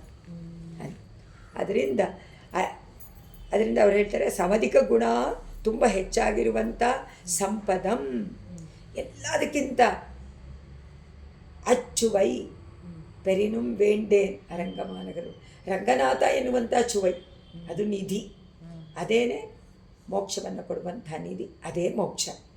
ಪರಮಾತ್ಮ ಆ ಐಶ್ವರ್ಯವನ್ನು ದರ್ಶಯಂತಿ, ತೋರಿಸುವಂತೆ ನೀನು ಅಖಿಲೈಹಿ ಮುಕ್ತಿ ಮುನಿಭಿಹಿ ಮುಕ್ತಿ ಕ್ಷೇತ್ರಂ, ಎಲ್ಲ ಋಷಿಗಳೆಲ್ಲರಿಂದಲೂ ನಿನ್ನನ್ನು ಮೋಕ್ಷವನ್ನು ಕೊಡುವಂಥ ಸ್ಥಳ ಅನ್ನುವಂತೆ ನೀನು ಸ್ತೋತ್ರ ಮಾಡಿಸ್ಕೊಂಡಿದೀಯಾ. ಅದರಿಂದ ಮುಕ್ತಿ ಕ್ಷೇತ್ರ ಅವರು ಆ 7 ಕ್ಷೇತ್ರವನ್ನು ಹೇಳ್ತಾರೆ, ಭಾರತ ದೇಶದಲ್ಲಿ ಇರುವಂಥದ್ದು. ಆದರೆ ಮುಕ್ತಿನಾಥ ನೇಪಾಳನಲ್ಲಿರುವಂಥದ್ದು, ಆದರೆ ಅದು ನಮಗೆ ಸೇರಿತ್ತಲ್ಲ ಮುಂಚೆ. ಆದರೆ ಆ ಕ್ಷೇತ್ರಕ್ಕಿಂತ ನಿನಗೆ ಮಹಿಮೆ. ಯಾರಿಗೆ? ನಿನ್ನ ಕ್ಷೇತ್ರಕ್ಕೆ, ನಿನ್ನ ಸಾಲಿಗ್ರಾಮ ಕ್ಷೇತ್ರ ಅಂತಲೇ ಕರೀತಾರೆ. ಯಾರನ್ನು? ಪಾದುಕಾದೇವಿಯನ್ನು. ಇದರಲ್ಲಿ ಯಾವುದರಿಂದ ಉಂಟಾಯ್ತದು? ನೀಲಿ ರತ್ನಗಳ ಕಾಂತಿಯಿಂದ. ಪಾದನ್ಯಾಸ ಪ್ರಿಯ ಸಾಚರೀಂ ಪಾದುಕೆ ವಾಸಗೇಗಾತ್ ತ್ವಾಮಾರುಕ್ಯ ತ್ರಿಚತುರ ಪದಂ ನಿರ್ಗತೆ ರಂಗನಾಥೆ ಅಂತಸ್ನಿಗ್ಧೈ ಅಸುರ ಮಹಿಳಾ ವೇಣಿ ವಿಕ್ಷೇಪ ಮಿತ್ರೈ ಶ್ಯಾಮಚ್ಛಾಯಂ ಭವತಿ ಭವನಂ ಶಕ್ರ ನೀಲಾಂಶುಭಿಸ್ತೆ. ಮತ್ತು ಶಕ್ರ ನೀಲ, ಶಕ್ರ ಅಂದರೆ ಇಂದ್ರ, ಇಂದ್ರನೀಲ ಅಂದರೆ ನೀಲಿ ರತ್ನ. ನೀಲಿ ರತ್ನಗಳಿಂದ ಹೊಳಿತಾ ಇರುವಂಥ ನಿನ್ನನ್ನು ಧರಿಸಿಕೊಂಡು ರಂಗನಾಥ ಸಂಚಾರ ಮಾಡ್ತಾನೆ. ಒಂದೊಂದು ಅಡಿಗಳನ್ನು ಇಡ್ತಾನೆ. ಆದರೆ ತ್ರಿಚತುರಪದ 3-4 ಹೆಜ್ಜೆ ಇಟ್ಟರೆ ಸಾಕು. ಇನ್ನೂ ಅವನು ಪೂರ್ತಿ ಬಂದಿಲ್ಲ. 3-4 ಹೆಜ್ಜೆ ಹೊರಟಾಗ ದೇವಸ್ಥಾನದಲ್ಲಿ ಎಲ್ಲೆಲ್ಲೂ ಕಪ್ಪಾಗ್ಬಿಡ್ತದೆ. ಹೊರಗಿಂದ ಬರ್ತಾನೆ, ಗರ್ಭಗುಡಿಯಿಂದ ಹೊರಗೆ ಬಂದ ತಕ್ಷಣ ಆ ಪಾದುಕಾದೇವಿಯ ರತ್ನಗಳ ಕಾಂತಿ ಹೊರಟು ಎಲ್ಲ ಕಪ್ಪಾಗ್ಬಿಡುತ್ತೆ ದೇವಸ್ಥಾನ ಎಲ್ಲೆಲ್ಲೂ. ಯಾತಕ್ಕೆ ಬರೋದು? ಪರಮಾತ್ಮ ಸಂಚಾರಕ್ಕೆ, ಶತ್ರುಗಳ ಮರ್ದನ ಮಾಡೋದು. ಶತ್ರುಗಳ ಆಶ್ರಿತರಿಗೆ ಕೊಡುವಂಥ, ಕಷ್ಟ ಕೊಡುವಂಥ ಎಲ್ಲ ಉಪಾಧಿಗಳನ್ನು ಸಂಪೂರ್ಣ ನಿರಸನ ಮಾಡೋದಕ್ಕೆ ಪರಮಾತ್ಮನ ಸಂಚಾರ ಉತ್ಸವ. ಹೊರಗಡೆ ಬರೋದೇ ಅದು ಪರಮಾತ್ಮ. ದೇವರು ಹೊರಟದ ತಕ್ಷಣ ಅಸುರಗಳೆಲ್ಲ ಹೊರಟೋಗ್ತಾರೆ. ಅವರ ಮಡಿದಿಯವರೆಲ್ಲ ಕೂದಲು ಕೆದರ್ಕೊಂಡು ಬಿಡ್ತಾರೆ. ಕೂದಲು ಕೆದರ್ಕೊಂಡು ಕೆಳಗೆ ಬಿದ್ದುಬಿಡ್ತಾರಂತೆ. ಎಲ್ಲ ಕಪ್ಪಾಗಿ ಕಾಣಿಸ್ತಂತೆ. ಸೊ ಇವಾಗ ಏನಂದ್ರೆ ಪರಮಾತ್ಮನ ವಿಜಯ ಯಾತ್ರೆ. ಅಸುರರನ್ನು ಕೊಂದ. ಆದರೆ ಅದು ಹೇಗೆ ಗೊತ್ತಾಯಿತು ನಿಮಗೆ ಅಸುರರೆಲ್ಲ ನನ್ನನ್ನು ಮರ್ದನ ಮಾಡಿದ್ದಾನೆ ಅಂತ? ಆ ನೀಲಿ ರತ್ನಗಳ ಕಾಂತಿ ಆ ಅಸುರರುಗಳ ಪತ್ನಿಯರ ಕೂದಲಂತೆ. ಅವರೆಲ್ಲ ಕೂದಲು ಕೆದ್ರಿಕೊಂಡು ಕೆಳಗೆ ಬಿದ್ದುಬಿಟ್ರಂತೆ. ಕೆಳಗೆ ಬಿದ್ದುಬಿಟ್ಟು ಹೆಂಗೆ ಕಾಣುತ್ತಾ ಇದ್ದಾರೆ? ಕಪ್ಪುಗಾಗ್ಬಿಟ್ಟು ಎಲ್ಲ ದೇವಸ್ಥಾನ ಎಲ್ಲ ಕಪ್ಪು ಕಾಣುತ್ತೆ. 3-4 ಹೆಜ್ಜೆ ಇಟ್ಟರೇನೆ ಅಸುರರೆಲ್ಲ ಹೋಗ್ಬಿಟ್ರು. ಕೂದಲಿನಂತೆ ಇವೆ ನಿನ್ನ ಇಂದ್ರನೀಲ ರತ್ನಗಳ ಕಾಂತಿ. ಯಾತಕ್ಕೆ ಅಂದರೆ ಪ್ರಸಾರವಾಗಿಬಿಟ್ಟಿದೆ ದೇವಸ್ಥಾನದ ಎಲ್ಲ ಕಡೆಯಲ್ಲೂ ಅಂತ. ನೀಲಿ ರತ್ನ ಪಾದನ್ಯಾಸ ಪ್ರಿಯ ಸಹಚರಿಂ ಪಾದುಕೆ ವಾಸಗೆ. ನೀನು ಯಾವಾಗಲೂ ಪರಮಾತ್ಮನ ಜೊತೆಯಲ್ಲೇ ಪ್ರಿಯವಾಗಿ ಹೋಗುವಂಥವಳು. ಆ ಪಾದದ ಮೇಲೆ ಎಷ್ಟು ಪ್ರಿಯ ನಿನಗೆ. ಪ್ರಿಯ ಸಹಚರಿ. ಸಹ ಅಂದರೆ ಜೊತೆಗೆ, ಪ್ರಿಯವಾಗಿ ಪ್ರೀತಿಯಿಂದ ಜೊತೆಯಲ್ಲೇ ಸಂಚಾರ ಮಾಡುವಂಥ ಇರುವಂಥ ಪಾದುಕಾದೇವಿ. ಎಂಥ ವೈಭವ ಅವಳಿಗೆ ಪಾದ. ಅದರಿಂದ ಪಾದುಕಾ ಸೇವಕ ಅಂತ ಕರ್ಕೊಳ್ಳೋಕೆ ಆಸೆ ಪಡ್ತಾರೆ ಸ್ವಾಮಿ ದೇಶಿಕರು. ಪರಮಾತ್ಮನ ಪಾದ ಸೇವಕ ಅಲ್ಲ, ಪಾದುಕಾ ಸೇವಕ. ಅದರಿಂದ ತ್ವಂ ನಿನ್ನನ್ನು ಆರೋಗ್ಯ ಹತ್ತಿಕೊಂಡು ಧಾರಣೆ ಮಾಡಿಕೊಂಡು ಅವನ ಗರ್ಭಗುಡಿಯಿಂದ ವಾಸಸ್ಥಳದಿಂದ ಹೊರಡ್ತಾನೆ. 3-4 ಹೆಜ್ಜೆಗಳನ್ನು ಇಟ್ಟಿದ್ದಾನೆ. ತ್ರಿಚತುರ ಪದ ನಿರ್ಗತೆ. ಹೊರಟು ಬಂದಾಗ ಭವನಂ ದೇವಾಲಯ ಸ್ನಿಗ್ಧೈಹಿ ಅಸುರ ಮಹಿಳಾ ವೇಣಿ ವಿಕ್ಷೇಪ ಬಿತ್ರೇವಿ. ಅಸುರ ಮಹಿಳಾ ಅಸುರರುಗಳೆಲ್ಲ ಹೋಗ್ಬಿಡ್ತಾರೆ. ಅಸುರ ಮಹಿಳೆಯರಾದಂಥ ಹೆಂಡತಿಯರಾದಂಥ ಅವರ ಕೂದಲೆಲ್ಲ ಬಿಚ್ಚೋಗುತ್ತೆ. ಬಿಚ್ಕೊಂಡು ಕೆಳಗೆ ಬಿದ್ದುಬಿಡ್ತಾರೆ. ಎಲ್ಲ ಮೂರ್ಛೆ ಹೋಗ್ಬಿಡ್ತಾರೆ. ಗಂಡ ಹೋಗ್ಬಿಟ್ರಲ್ಲ ಅಂತ ಮೂರ್ಛೆ ಆಗಿಬಿಟ್ಟು ಕೆಳಗಡೆ ಬಿದ್ದೋಗ್ತಾರಂತೆ. ಅದು ತೋರಿಸತ್ತೆ ಅಂತಾರೆ. ನಮ್ಮಲ್ಲಿರುವಂಥ ಅಸುರರುಗಳೆಲ್ಲ ಹೋಗ್ಬೇಕು. ಅದೆಲ್ಲ ಹೋಯ್ತು ಅಂತ ಅರ್ಥ. ಅಸುರರುಗಳು ಅಂದರೆ ಏನು? ಏನಾದರೂ ಇಲ್ಲಿದ್ದಾರ? ಪರಮಾತ್ಮ ಆಸುರರನ್ನ ಹೋಗ್ಸಕ್ಕೆ ಬಂದ. ನಮಗೆ ಅರಿಷಡ್ ವರ್ಗಗಳೇ ನಮ್ಮ ಶತ್ರುಗಳು. ಆ ಶತ್ರುಗಳೆಲ್ಲ ದೇವತ್ವದಿಂದ ಕೂಡಿರುವಂಥ ಆತ್ಮಗುಣದಿಂದ ಕೂಡಿರುವಂಥ ಜೀವಾತ್ಮನಿಗೆ ಶತ್ರುಗಳೇ ಅಸುರ ಗುಣಗಳು. ಅಸುರ ಗುಣಗಳೆಲ್ಲ ಹೋಗಬೇಕು. ಅದೆಲ್ಲ ಹೋದಾಗ ಏನಾಗುತ್ತೆ? ಅಜ್ಞಾನ ಎನ್ನುವುದು ನೀಗತ್ತೆ. ಅಸುರ ಮಹಿಳೆಯರೆಲ್ಲ ಹೊರಗಡೆ ಹೊರಟೋಗ್ಬಿಟ್ಟು ಬಿದ್ದೋಗ್ತಾರೆ. ಸೊ ಹೊರಟೋಯ್ತು. ಅದಕ್ಕೆ ಸ್ವಾಮಿ ದೇಶಿಕರ ಸಂಕಲ್ಪ ಸೂರ್ಯೋದಯದಲ್ಲಿ ಅರಿಷಡ್ ವರ್ಗಗಳಿಗೆಲ್ಲ ಹೆಂಡತಿಯನ್ನು ಕೊಟ್ಟಿದ್ದಾರೆ. ಕ್ಯಾರೆಕ್ಟರ್ ಮಾಡಿದ್ದಾರೆ. ಮದಕ್ಕೆ ಒಂದು ಮದದ ಹೆಂಡತಿ ಕಾಮ, ಕಾಮಕ್ಕೆ ಹೆಂಡತಿ ರತಿ, ಕಾಮರತಿಗಳ ಮಕ್ಕಳುಗಳು ಆಸೆಗಳು. ಎಲ್ಲ ಕ್ಯಾರೆಕ್ಟರ್ ಒಂದೊಂದಕ್ಕೂ ಒಂದೊಂದು ಇದನ್ನು ಕೊಟ್ಟಿದ್ದಾರೆ, ಪಾತ್ರವನ್ನು ಕೊಟ್ಟಿದ್ದಾರೆ. ಅದಕ್ಕೆ ಡ್ರಾಮಾ, ಸಂಕಲ್ಪ ಸೂರ್ಯೋದಯ ಡ್ರಾಮಾ. ಯಾವುದರ ಡ್ರಾಮಾ? ಕಣ್ಣಿಗೆ ಕಾಣದೇ ಇರುವಂತಹ ಅವಗುಣಗಳು ಗುಣಗಳು ಇದೆ. ವಿವೇಕಾನಂದ ಒಬ್ಬ, ಅವನ ಪತ್ನಿ ಸುಮತಿ, ಇನ್ನೊಬ್ಬ ಮಹಾಮೋಹ, ಆ ಮಹಾಮೋಹ ಕುಮತಿ ಅವನ ಹೆಂಡತಿ. ಅವ್ರಿಗೆ ಬೇಕಾದಷ್ಟು ಜನ ಮಕ್ಕಳು. ಯಾಕೆಂದರೆ ಅಜ್ಞಾನ ಎಲ್ಲ ಅವರ ಮಕ್ಕಳೇ. ಯಾವ್ಯಾವ ತರಹ ಅಜ್ಞಾನಗಳು ನಮ್ಮಲ್ಲಿದೆಯೋ ಅದೆಲ್ಲ ಅವರ ಮಕ್ಕಳು. ಅವರೆಲ್ಲ ಸೇರ್ಕೊಂಡ್ಬಿಟ್ಟಿದ್ದಾರೆ. ವಿವೇಕ ಒಬ್ಬ ಆಗ್ಬಿಟ್ಟಿದ್ದಾನೆ. ಅವನು ಕಡೆವರೆಗೂ ಅವರನ್ನೆಲ್ಲ ಗೆದ್ದು, ವಿವೇಕ ಇದ್ದರೆ ಮಾತ್ರ ನೀನು ಅದನ್ನು ಗೆಲ್ಬೋದು. ಇಲ್ಲದೇ ಇದ್ದರೆ ಎಳ್ಕೊಂಡು ಹೋಗೋದು. ಇಂದ್ರಿಯಾನು ಅದ್ರ ಜೊತೆ. ಸುಂದರವಾದ ನಾಟಕ ಸ್ವಾಮಿ ದೇಶಿಕರು ಸಂಕಲ್ಪ ಸೂರ್ಯೋದಯ. ಸೂರ್ಯ ಉದಯ ಆಗಬೇಕು. ಸೂರ್ಯ ಉದಯ ಆದ ತಕ್ಷಣ ಅಜ್ಞಾನ ಹೋಗಿ ವಿವೇಕ ಜ್ಞಾನ ಉಂಟಾಗತ್ತೆ. ಆಗ ಅಸುರ ಭಾವನೆಯೆಲ್ಲ ಹೋಗಿ ಅಂತ ಅತಿ ವಿಲಕ್ಷಣ ಸುಖ ಅನುಭವಿಸ್ಬೋದು ಅಂತ. ಅದರಿಂದ ಇಲ್ಲಿ ಆಕಾರಗಳಿಂದ ಸಾಲಗ್ರಾಮ ಅಂದರು. ಪಾದನ್ಯಾಸ ಹೊರಟು ಬಂದಾಗ ಭವನಂ ದೇವಾಲಯ ಸ್ನಿಗ್ಧೈಹಿ ಅಸುರ ಮಹಿಳಾಗ. ಅಸುರ ಮಹಿಳೆಯರ ಕೂದಲು ಅಲ್ಲೆಲ್ಲ ಬಿದ್ದುಬಿಟ್ಟು ಕಪ್ಪುಗಾಗ್ಬಿಟ್ಟಿದೆ ದೇವಾಲಯವೆಲ್ಲ ಅಂತ. ಆಳ್ವಾರ ಸೂಕ್ತಿಗಳು, ಅದರ ಅರ್ಥಗಳು ಒಳ್ಳೆಯ ಆಚಾರ್ಯರುಗಳಿಂದ ಗುರುಗಳಿಂದ ಅನುಗ್ರಹದಿಂದ ಉಪದೇಶ ಆದವರಿಗೆ ಕೆಟ್ಟ ಗುಣಗಳೆಲ್ಲ ಮಾಯವಾಗುತ್ತೆ. ಮಾಯವಾಗಿ ದಯೆ, ಸೇವೆ, ಕ್ಷಮ, ಆತ್ಮಗುಣಗಳು ಎಲ್ಲವೂ ಕೂಡ ವಿಕಾಸವಾಗತ್ತೆ. ವಿಕಾಸವಾಗಿ ಒಳ್ಳೊಳ್ಳೆಯ ಗುಣಗಳು ಎಲ್ಲ ಮೀರಿ ನಿಂತ್ಕೊಳ್ಳುತ್ತೆ. ಹಸಿರು ಗುಣಗಳೆಲ್ಲ ಕಪ್ಪಾಗಿ ಹೊರಗಡೆ ಬರುತ್ತೆ ಅಂತ. ಯಾತೆ ಭಾಗ್ಯಾಂಗಣಮಭಿಯತಗ ಪಾದುಕೆ ರಂಗವತ್ತು ಸಂಚಾರೇಶು ಸ್ಫುರತಿ ವಿದತೆ ಶಕ್ರನೀಲ ಪ್ರಭಾಯಾಗ ವಿಶ್ವಕ್ಸೇನ ಪ್ರಭೃತಿರಸೌ ಭೃತ್ಯತೆ ವೇತ್ತಹಸ್ತೈ ಭ್ರೂ ವಿಕ್ಷೇಪಸ್ತವ ದಿವಿಷದಾಂ ನೂನಮಾಕ್ವಾನ ಹೇತು. ಶ್ರೀರಂಗನಾಥ ಓ ಪಾದುಕೆ, ನಿನ್ನನ್ನು ಧಾರಣೆ ಮಾಡಿಕೊಂಡು ಸಂಚಾರದಲ್ಲಿ ಬರ್ತಾನೆ. ನಿನ್ನಲ್ಲಿರುವಂಥ ನೀಲಿರಕ್ತ ಕಾಂತಿ ಎಲ್ಲ ಕಡೆಯಲ್ಲೂ ಹರಡುತ್ತೆ. ಕೈಯಲ್ಲಿ ಬೆತ್ತವನ್ನು ಇಟ್ಕೊಂಡಿರ್ತಾರೆ ವಿಶ್ವಕ್ಸೇನ. ಅವರೆಲ್ಲರನ್ನೂ ಡಿಸಿಪ್ಲಿನ್ ಮಾಡಬೇಕಲ್ಲ. ಅಲ್ಲೂ ಅಷ್ಟೇ, ಅಲ್ಲಿ ನಿತ್ಯ ಸೂರ್ಯಗಳೆಲ್ಲ ನಾಮುಂದು ತಾಮುಂದು ಅಂತ ಹೋಗ್ತಾರೆ, ನಾವು ಹೋಗಾಗ. ಅದಕ್ಕೆ ಹೋದ್ರೆ ಅವರನ್ನೆಲ್ಲ ತಡೆ ಹಿಡಿಬೇಕು. ಅದಕ್ಕೆ ವೇತ್ರ ಲದಿಕ ಇಟ್ಕೊಂಡಿರ್ತಾರೆ, ಕೋಲನ್ನು ಹಿಡ್ಕೊಂಡು ವಿಶ್ವಕ್ಸೇನ ಮೊದಲಾದವು. ಅದನ್ನು ನೀನು ದೇವತೆಗಳನ್ನು ಕರೆಯೋದಕ್ಕೆ ಆಹ್ವಾನ ಮಾಡ್ತಾ ಇದೆಯೇನೋ ಅಂತ ನನಗನ್ಸುತ್ತೆ. ಅಂದರೆ ಉತ್ಸವಕ್ಕೆ ದೇವತೆಗಳೆಲ್ಲ ಕರೆಯುವಂತಿದೆ. ಇಲ್ಲಿ ನಿಜವಾಗಿ ನೋಡಿದ್ರೆ ನೀಲಿಯ ಕಾಂತಿ, ವಿಶ್ವಕ್ಸೇನರು ವೇತ್ರಲತಿಕೆಯನ್ನು ಹಿಡ್ಕೊಂಡು ಅಂತ ಕರೀತಾ ಇರೋಂಗೆ. ವಿಶ್ವಕ್ಸೇನರು ಏತಕ್ಕೆ ಇಟ್ಕೊಂಡಿದ್ದಾರೆ? ಎಲ್ಲರನ್ನು ಡಿಸಿಪ್ಲಿನ್ ಮಾಡೋಕ್ಕೆ, ಹೊಡೆದು ಸರಿಯಾಗಿ ಬನ್ನಿ, ಒಬ್ಬೊಬ್ಬರಾಗಿ ಬನ್ನಿ, ಲೈನಾಗಿ ಬನ್ನಿ ಅಂತ ಹೇಳೋಕ್ಕೆ. ಆದರೆ ದೇವತೆಗಳನ್ನು ಈಗ ಉತ್ಸವಕ್ಕೆ ಆಹ್ವಾನ ಮಾಡಬೇಕಲ್ಲ. ಚತುರ್ಮುಖ ಬ್ರಹ್ಮ ಡಿಸೈಡ್ ಮಾಡಿಬಿಟ್ಟ ಬ್ರಹ್ಮೋತ್ಸವ ಮಾಡ್ತೀನಿ ಅಂತ. ಎಲ್ಲ ದೇವತೆಗಳು ಬರಬೇಕು. ವಿಶ್ವಕ್ಸೇನರಿಗೆ ಹೇಳಿದ್ರು, ಪರಮಾತ್ಮ ಹೇಳ್ದ ಕರಿ ಎಲ್ಲರನ್ನೂ. ಸೊ ಅದಕ್ಕೆ ಪಾದುಕಾದೇವಿ ತನ್ನ ನೀಲರತ್ನಗಳಿಂದ ಕಳಿಸದ್ಲಂತೆ. ಯಾವುದನ್ನು? ಜಾಲೆಯನ್ನು. ಶಕ್ರ ನೀಲ ಅದರದ್ದು ಕಿರಣಗಳು ಬಂತು. ಕಿರಣಗಳು ಒಟ್ಟಿಗೆ ಸೇರಿಕೊಂಡು ಒಂದು ವೇತ್ರಲತಿಕೆ ಅಂತ ಕಾಣು. ಯಾರು ಇಟ್ಕೊಂಡಿದ್ದಾರೆ? ವಿಶ್ವಕ್ಸೇನರು ಇಟ್ಕೊಂಡಿದ್ದಾರೆ. ಭ್ರೂ ವಿಕ್ಷೇಪ ಸ್ತವ ದಿವಿಷದ. ಭ್ರೂ ವಿಕ್ಷೇಪ ಹೀಗೆ ಮಾಡೋದು. ಭ್ರೂ ವಿಕ್ಷೇಪ ಅಂದರೆ ನಿಮ್ಮ ಹುಬ್ಬುಗಳ ಕುಡಿಕೆ, ಅದನ್ನು ಕುಣಿಸುವಂಥದ್ದು. ಅದೇ ಹೇಳ್ತಾರೆ ಇಲ್ಲಿ ಪಾದುಕಾದೇವಿ. ಬಾಕ್ಯಾಂಗಣ, ಹೊರಗಡೆ ಅಂಗಳಕ್ಕೆ ಅಭಿಯತಃ ಹೋಗ್ತಾ ಇರುವಂಥ ರಂಗಭರ್ತುವು ರಂಗನಾಥನ ಸಂಚಾರೇಶು, ಸಂಚರಿಸುವ ಸಮಯದಲ್ಲಿ ತೇ ನಿನ್ನ ಶಕ್ರನೀಲ ಪ್ರಭ, ನಿನ್ನಲ್ಲಿರುವಂಥ ಇಂದ್ರನೀಲ ರತ್ನಗಳ ಕಾಂತಿ ಯಾ ವಿತತಿ, ಯಾವಾಗ ಇವನು ಹೊರಡುವಿಕೆ ಸ್ಫುರತಿ, ಹೊರಟ ತಕ್ಷಣ ಕಾಂತಿ ಬಂದ್ಬಿಡುತ್ತೆ.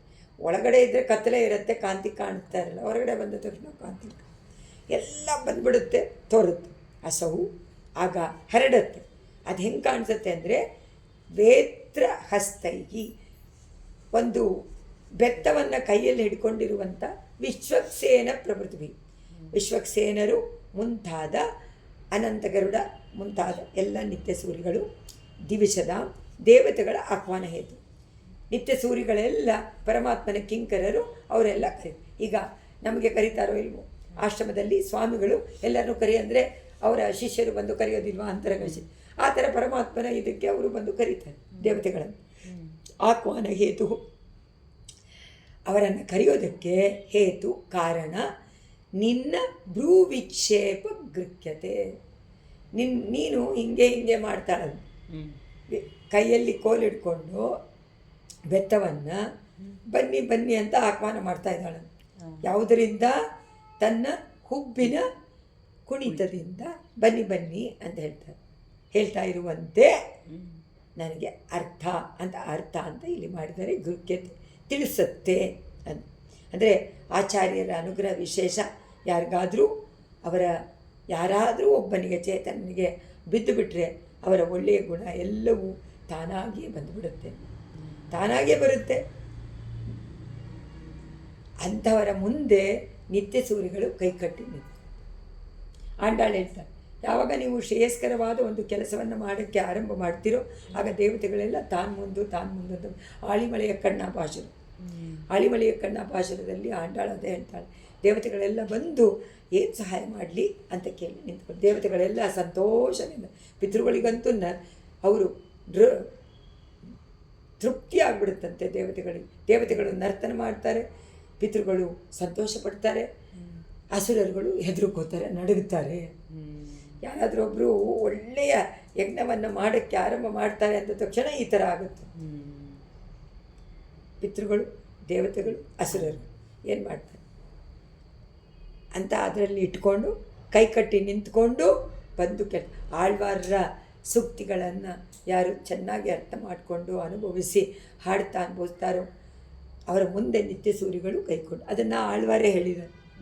ನಿತ್ಯ ಸೂರಿಗಳೆಲ್ಲ ಆನಂದ ಪಡ್ತಾರಂತೆ ಇವರು ಅಲ್ಲಿಗೆ ಹೋದರೆ, ನಿತ್ಯಲೋಕಕ್ಕೆ ಹೋದರೆ ಆಳ್ವಾರ ಸೂತಿಗಳು ಹೇಳಿದ್ದೀರಾ ಅಲ್ವಾ ನೀವು, ಬನ್ನಿ ಅಂತ ಅವರಿಗೆ ನಮಸ್ಕಾರ ಮಾಡಿ ಅವರನ್ನು ಕರ್ಕೊಂಡೋಗಿ ಸ್ವಾಗತವನ್ನು ಕೋರಿ ಅವರಿಗೆ ಪೂಜೆ ಮಾಡ್ತಾರೆ. ಉಪಚಾರ ಮಾಡ್ತಾರೆ. ಬನ್ನಿ ಬನ್ನಿ ನೀವಾ ಸ್ವಾಮಿ ನಮ್ಮಾಳ್ವಾರವರ ಫಲಶ್ರುತಿ ಒಂದು ಪದಿಕಕ್ಕೆ ಅಕ್ಷ್ಣೋರಂಜನ ಕಲ್ಪನಾ ಯವನಿಕಾ ಲಾಸ್ಯ ಪ್ರಸೂತೇರ್ಕತೆಗೆ ಚಿದ್ಗಂಗಾ ಯಮುನಾ ಮುಕುಂದ ಜಲದೇಗೆ ವೇಲಾ ತಮಾಲಾಟವಿ ಕಾಂತಾ ಕುಂತಳ ಸಂತತಿ ಶ್ರುತಿವಧು ಕಸ್ತೂರಿ ಕಾಲಂಕ್ರಿಯ ನಿತ್ಯಂ ರತ್ನ ಪದಾವನಿ ಸ್ಫುರತಿತೆ ನೀಲಾಮಣಿ ಶ್ರೇಣಿಕಾ. ನೀಲಿ ರತ್ನಗಳ ಶ್ರೇಣಿ. ಶ್ರೇಣಿ ಅಂದರೆ ಒಂದು ಫುಲ್ಲು ಲೈನ್ ನಿಂತ್ಕೊಂಡ್ಬಿಟ್ಟಿದೆ. ಬಳಿ ಆವಳಿ ಯಾವುದ್ರದ್ದು? ನಿತ್ಯ ನೀಲಮಣಿಗಳ. ಓ ಪಾದುಕಾದೇವಿ, ನಿನ್ನಲ್ಲಿ ಸಾಲು ಸಾಲಾಗಿ ಇಂದ್ರನೀಲ ರತ್ನಗಳನ್ನು ಹುದುಗಿಸಿಟ್ಟುಬಿಟ್ಟಿದ್ದಾರೆ. ಆ ರತ್ನಗಳಿಂದ ಕಾಂತಿ ಬರುತ್ತೆ. ಆ ರತ್ನಗಳನ್ನು ನೋಡಿದರೆ ಯಾರ್ಯಾರು ನಿನ್ನನ್ನು ಸೇವೆ ಮಾಡೋಕ್ಕೆ ಬರ್ತಾರೋ ಬರುವಂಥ ಭಕ್ತರ ಕಣ್ಣುಗಳಿಗೆ ಹಚ್ಚಿಕೊಡುವಂಥ ಅಂಜನ. ಇದು ಮುಂಚೆನೇ ಹೇಳಿದ್ದಾರೆ, ಮತ್ತೆ ಇದನ್ನು ಇನ್ನೊಮ್ಮೆ ಹೇಳ್ತಾರೆ. ಈಗ ವಿಲಕ್ಷಣವಾದ ಒಂದು ತೆರೆಯಂತೆ ಇದೆಯಂತೆ ಪರಮಾತ್ಮನಿಗೆ. ತೆರೆ ಅಂದರೆ ಪರದೆ. ಈಗ ಗಂಗಾ ನದಿಗೆ ಯಮುನೆ ಸೇರಿದಂತೆ ಮಹಾಲಕ್ಷ್ಮಿ, ಭೂದೇವಿ, ನೀಲಾದೇವಿಯರ ಮುಂದಲೆಯ ಪುಡಿ ಕೂದಲುಗಳ ಸಾಲ ಕಾಣಿಸುತ್ತೆ. ಫಸ್ಟ್ ಏನು ಹೇಳಿದ್ರು? ಗಂಗಾ ಯಮುನಾ ಸೇರಿದಂತೆ ಸಂಗಮ. ಅದೇ ಕಾಂತಿ ಈಗ 3 ಜನ ದೇವಿಯರಿದ್ದಾರೆ. ರಂಗನಾಥನಿಗೆ 5 ಜನ ಇದ್ದಾರೆ. ಅದರಲ್ಲಿ ಬರಬೇಕಾದ್ರೆ ಉಭಯ ವಿಭೂತಿ, ಉಭಯ ನಾಚ್ಯಾರ ಜೊತೆಯಲ್ಲಿ ಉತ್ಸವದಲ್ಲಿ ಬರ್ತಾನೆ ಪರಮಾತ್ಮ. ಬಂದಾಗ ಆ 3 ಜನರ ಮುಂದ್ಗಡೆ ಎಲ್ಲ ಗುಂಗುರು ಗುಂಗುರು ಕೂದಲು ಇರುತ್ತಲ್ಲ, ಆ ಗುಂಗುಲು ಕೂದಲುಗಳು ಸಾಲಾಗಿಯೂ ವೇದಗಳು ಎನ್ನುವಂತಹ ಸ್ತ್ರೀಗಳಿಗೆ ನೆತ್ತಿಗಿಟ್ಟುಕೊಳ್ಳುವಂಥ ಕಸ್ತೂರಿಯಾಗಿಯೂ ಕಾಣಿಸ್ತೀಯ. ಕಸ್ತೂರಿ ತಿಲಕೆ, ಕಸ್ತೂರಿ ವೇದ ಮಾತೆಗಳೆಲ್ಲ ತಿಲಕವನ್ನು ಇಟ್ಕೋತಾರಂತೆ. ಅದು ಯಾವುದು ಅಂದರೆ ಪಾದುಕಾದೇವಿಯ ನೀಲಿ ರತ್ನಗಳ ಕಾಂತಿಯನ್ನು ಇಟ್ಕೊಂಡು. ಇವರಿಗೆಲ್ಲ ಏನಾಯಿತು? ಪಕ್ಕದಲ್ಲಿರುವಂಥ ರಂಗನಾಥರ ಪಕ್ಕದಲ್ಲಿ ಇವರಿಗೆ ಮುಂಗುರುಗಳಾಯಿತು, ಕೂದಲಿನಂತೆ ಆಗ್ಬಿಡ್ತು. ವೇದ ಮಾತೆಗೆ, ವೇದ ಸ್ತ್ರೀಗಳಿಗೆ ತಿಲಕದಂತೆ ಆಯಿತು. ನೋಡಿ ಎಂತೆಂಥ ಇದನ್ನು ಮಾಡಿದ್ದಾರೆ ಕಲ್ಪನೆ. ಕಪ್ಪಾಗಿರೋದ್ರಿಂದ ವಿಲಕ್ಷಣವಾದ ಅರಿವು ಎನ್ನುವಂಥ ಗಂಗಾ ನದಿಗೆ ಯಮುನೆ ಸೇರ್ಕೊಂಡ್ಬಿಟ್ಲ. ಇವಾಗ ಅವಳಿಗೂ ಅರಿವು ಬಂದ್ಬಿಡ್ತು, ಕಪ್ಪಾಗಿದ್ದವಳು. ಅದರಿಂದ ಹೇಳ್ತಾರೆ, ದಿವ್ಯ ಸೂಕ್ತಿಗಳನ್ನು ಯಾರು ಅರ್ಥ ಮಾಡ್ಕೊಳ್ತಾರೋ, ಅಂದರೆ ಪದದ ಅರ್ಥ ನೋಡೋಣ, ಸ್ವಲ್ಪ ಕರೆಕ್ಟಾಗಿ ಅರ್ಥ ಆಗುವಂತೆ. ಅಕ್ಷ್ಣೋರಂಜನ ಕಲ್ಪನಾ. ಅಂಜನ ಅಂದರೆ ಕಪ್ಪು, ಅಕ್ಷಯ ಅಂದರೆ ಕಣ್ಣು, ಕಣ್ಣುಗಳಿಗೆ ಕಪ್ಪು ಹಾಕಿದಂತೆ. ಯವನಿಕಾಲಾಸ್ಯ ಪ್ರಸೂತೇರ್ಗತೆ. ನಿನ್ನ ಕಪ್ಪಾಗಿರುವಂಥ ಮಣಿ ಶ್ರೇಣಿಕ, ಕಪ್ಪಗಿರುವಂಥ ಇಂದ್ರ ನೀಲ ರತ್ನಗಳ ಸಾಲು ಕಣ್ಣುಗಳಿಗೆ ಅಂಜನ ಕಲ್ಪನಾ, ಕಪ್ಪನ್ನು ಹಚ್ಚುವುದಾಗಿಯೂ. ಲಾಸ್ಯ ಪ್ರಸೂತೆ, ಲಾಸ್ಯ ಅಂದರೆ ನರ್ತನ, ನರ್ತನಕ್ಕೆ ಕಾರಣವಾಗಿರುವಂತಹ ಅಂದರೆ ಸಂಚಾರಕ್ಕೆ ತೆರೆಯಾಗಿರುವಂಥ ಯವನಿಕ, ಸ್ಕ್ರೀನ್, ಯವನಿಕ ಅಂತ ಕಾಣು. ಮೊದಲನೇದು ಅಂಜನ, ಎರಡನೇದು ನೃತ್ಯ ಮಾಡಬೇಕಾದ್ರೆ ಒಂದು ತೆರೆ, ಮೂರನೇದು ಚಿದ್ಗಂಗಾ ಯಮುನಾ ಮುಕುಂದ ಜಲದೇಗೆ. ಗಂಗಾ ಯಮುನಾ, ದಾನ ಎನ್ನುವಂಥ ಗಂಗೆಗೆ ಯಮುನೆಯಾಗಿಯೂ, ಮುಕುಂದ ಜಲದೇಗೆ ಪರಮಪುರುಷ ಎನ್ನುವಂಥ ಸಮುದ್ರದ ವೇಲ, ಸಮುದ್ರ ತಮಾಲಾಟವಿ, ತೀರದಲ್ಲಿರುವಂಥ ಹೊಂಗೆ ಮರಗಳ ವನ ಕಾಡು, ಆ ಕಾಡಾಗಿಯೂ. ಕಾಂತಾ ಕುಂತಲ ಸಂತತಿ, ಪರಮಾತ್ಮನ ಮಹಿಷಿಯರಾದಂಥ ಅವರಿಗೆ ಕುಂತಲ ಸಂತತಿ, ಅವರಿಗೆ ಮುಂಗುರುಳಿನ ಸಂತತಿಯಂತೆಯೂ. ಎಷ್ಟೊಂದಿದೆ ಆಗಿಯೂ ಮಹಾಲಕ್ಷ್ಮಿ ಮೊದಲಾದವರು. ಶ್ರುತಿವಧು ಕಸ್ತೂರಿ ಕಾಲಂಕ್ರಿಯ, ಶ್ರುತಿ ವೇದಗಳು ಎನ್ನುವಂತಹ ಸ್ತ್ರೀಗಳಿಗೆ ತಿಲಕದಂತೆ. ಏನೇನಾಯ್ತು ಇವಾಗ? ಅಂಜನ, ತೆರೆ, ತಿಲಕ, ಮುಂಗುರುಳು, ಗಂಗಾ ಯಮುನೆ, ಗಂಗೆಗೆ ಯಮುನಾ, ತಮಾಲಾಟವಿ, ಪರಮಾತ್ಮ ರಂಗನಾಥ ಎನ್ನುವಂಥ ಸಮುದ್ರಕ್ಕೆ ಕಾಡು. 6 ವಿಷಯವನ್ನು ಹೇಳಿದ್ದಾರೆ. ಸುಂದರವಾದ ಒಂದು ವರ್ಣನೆ ಚಿತ್ರ ಬರೆದಿದೆ. ಅದು ಬರೆಯೋಕ್ಕಾಗಲ್ಲ. ಕಣ್ಣುಗಳಿಗೆ ಕಪ್ಪು ಎಲ್ಲ ಬರಿಬೇಕು, ತಿಲಕ ಬರಿಬೇಕು, ಮುಂಗುರುಳು ಮುಂಗುರುಳು ಎಲ್ಲ ಬರಿಬೇಕು. ಇದೆಲ್ಲ ಬರೆದು ತಿಲಕ ಮುಂಗುರುಳು ಇದು ಮೂನಿ ಒಳ್ದಿ ಉಳ್ಳ. ನಾನು ಯಾವ ಶ್ಲೋಕ ಬರ್ತಿದ್ದೆ ಅಂತ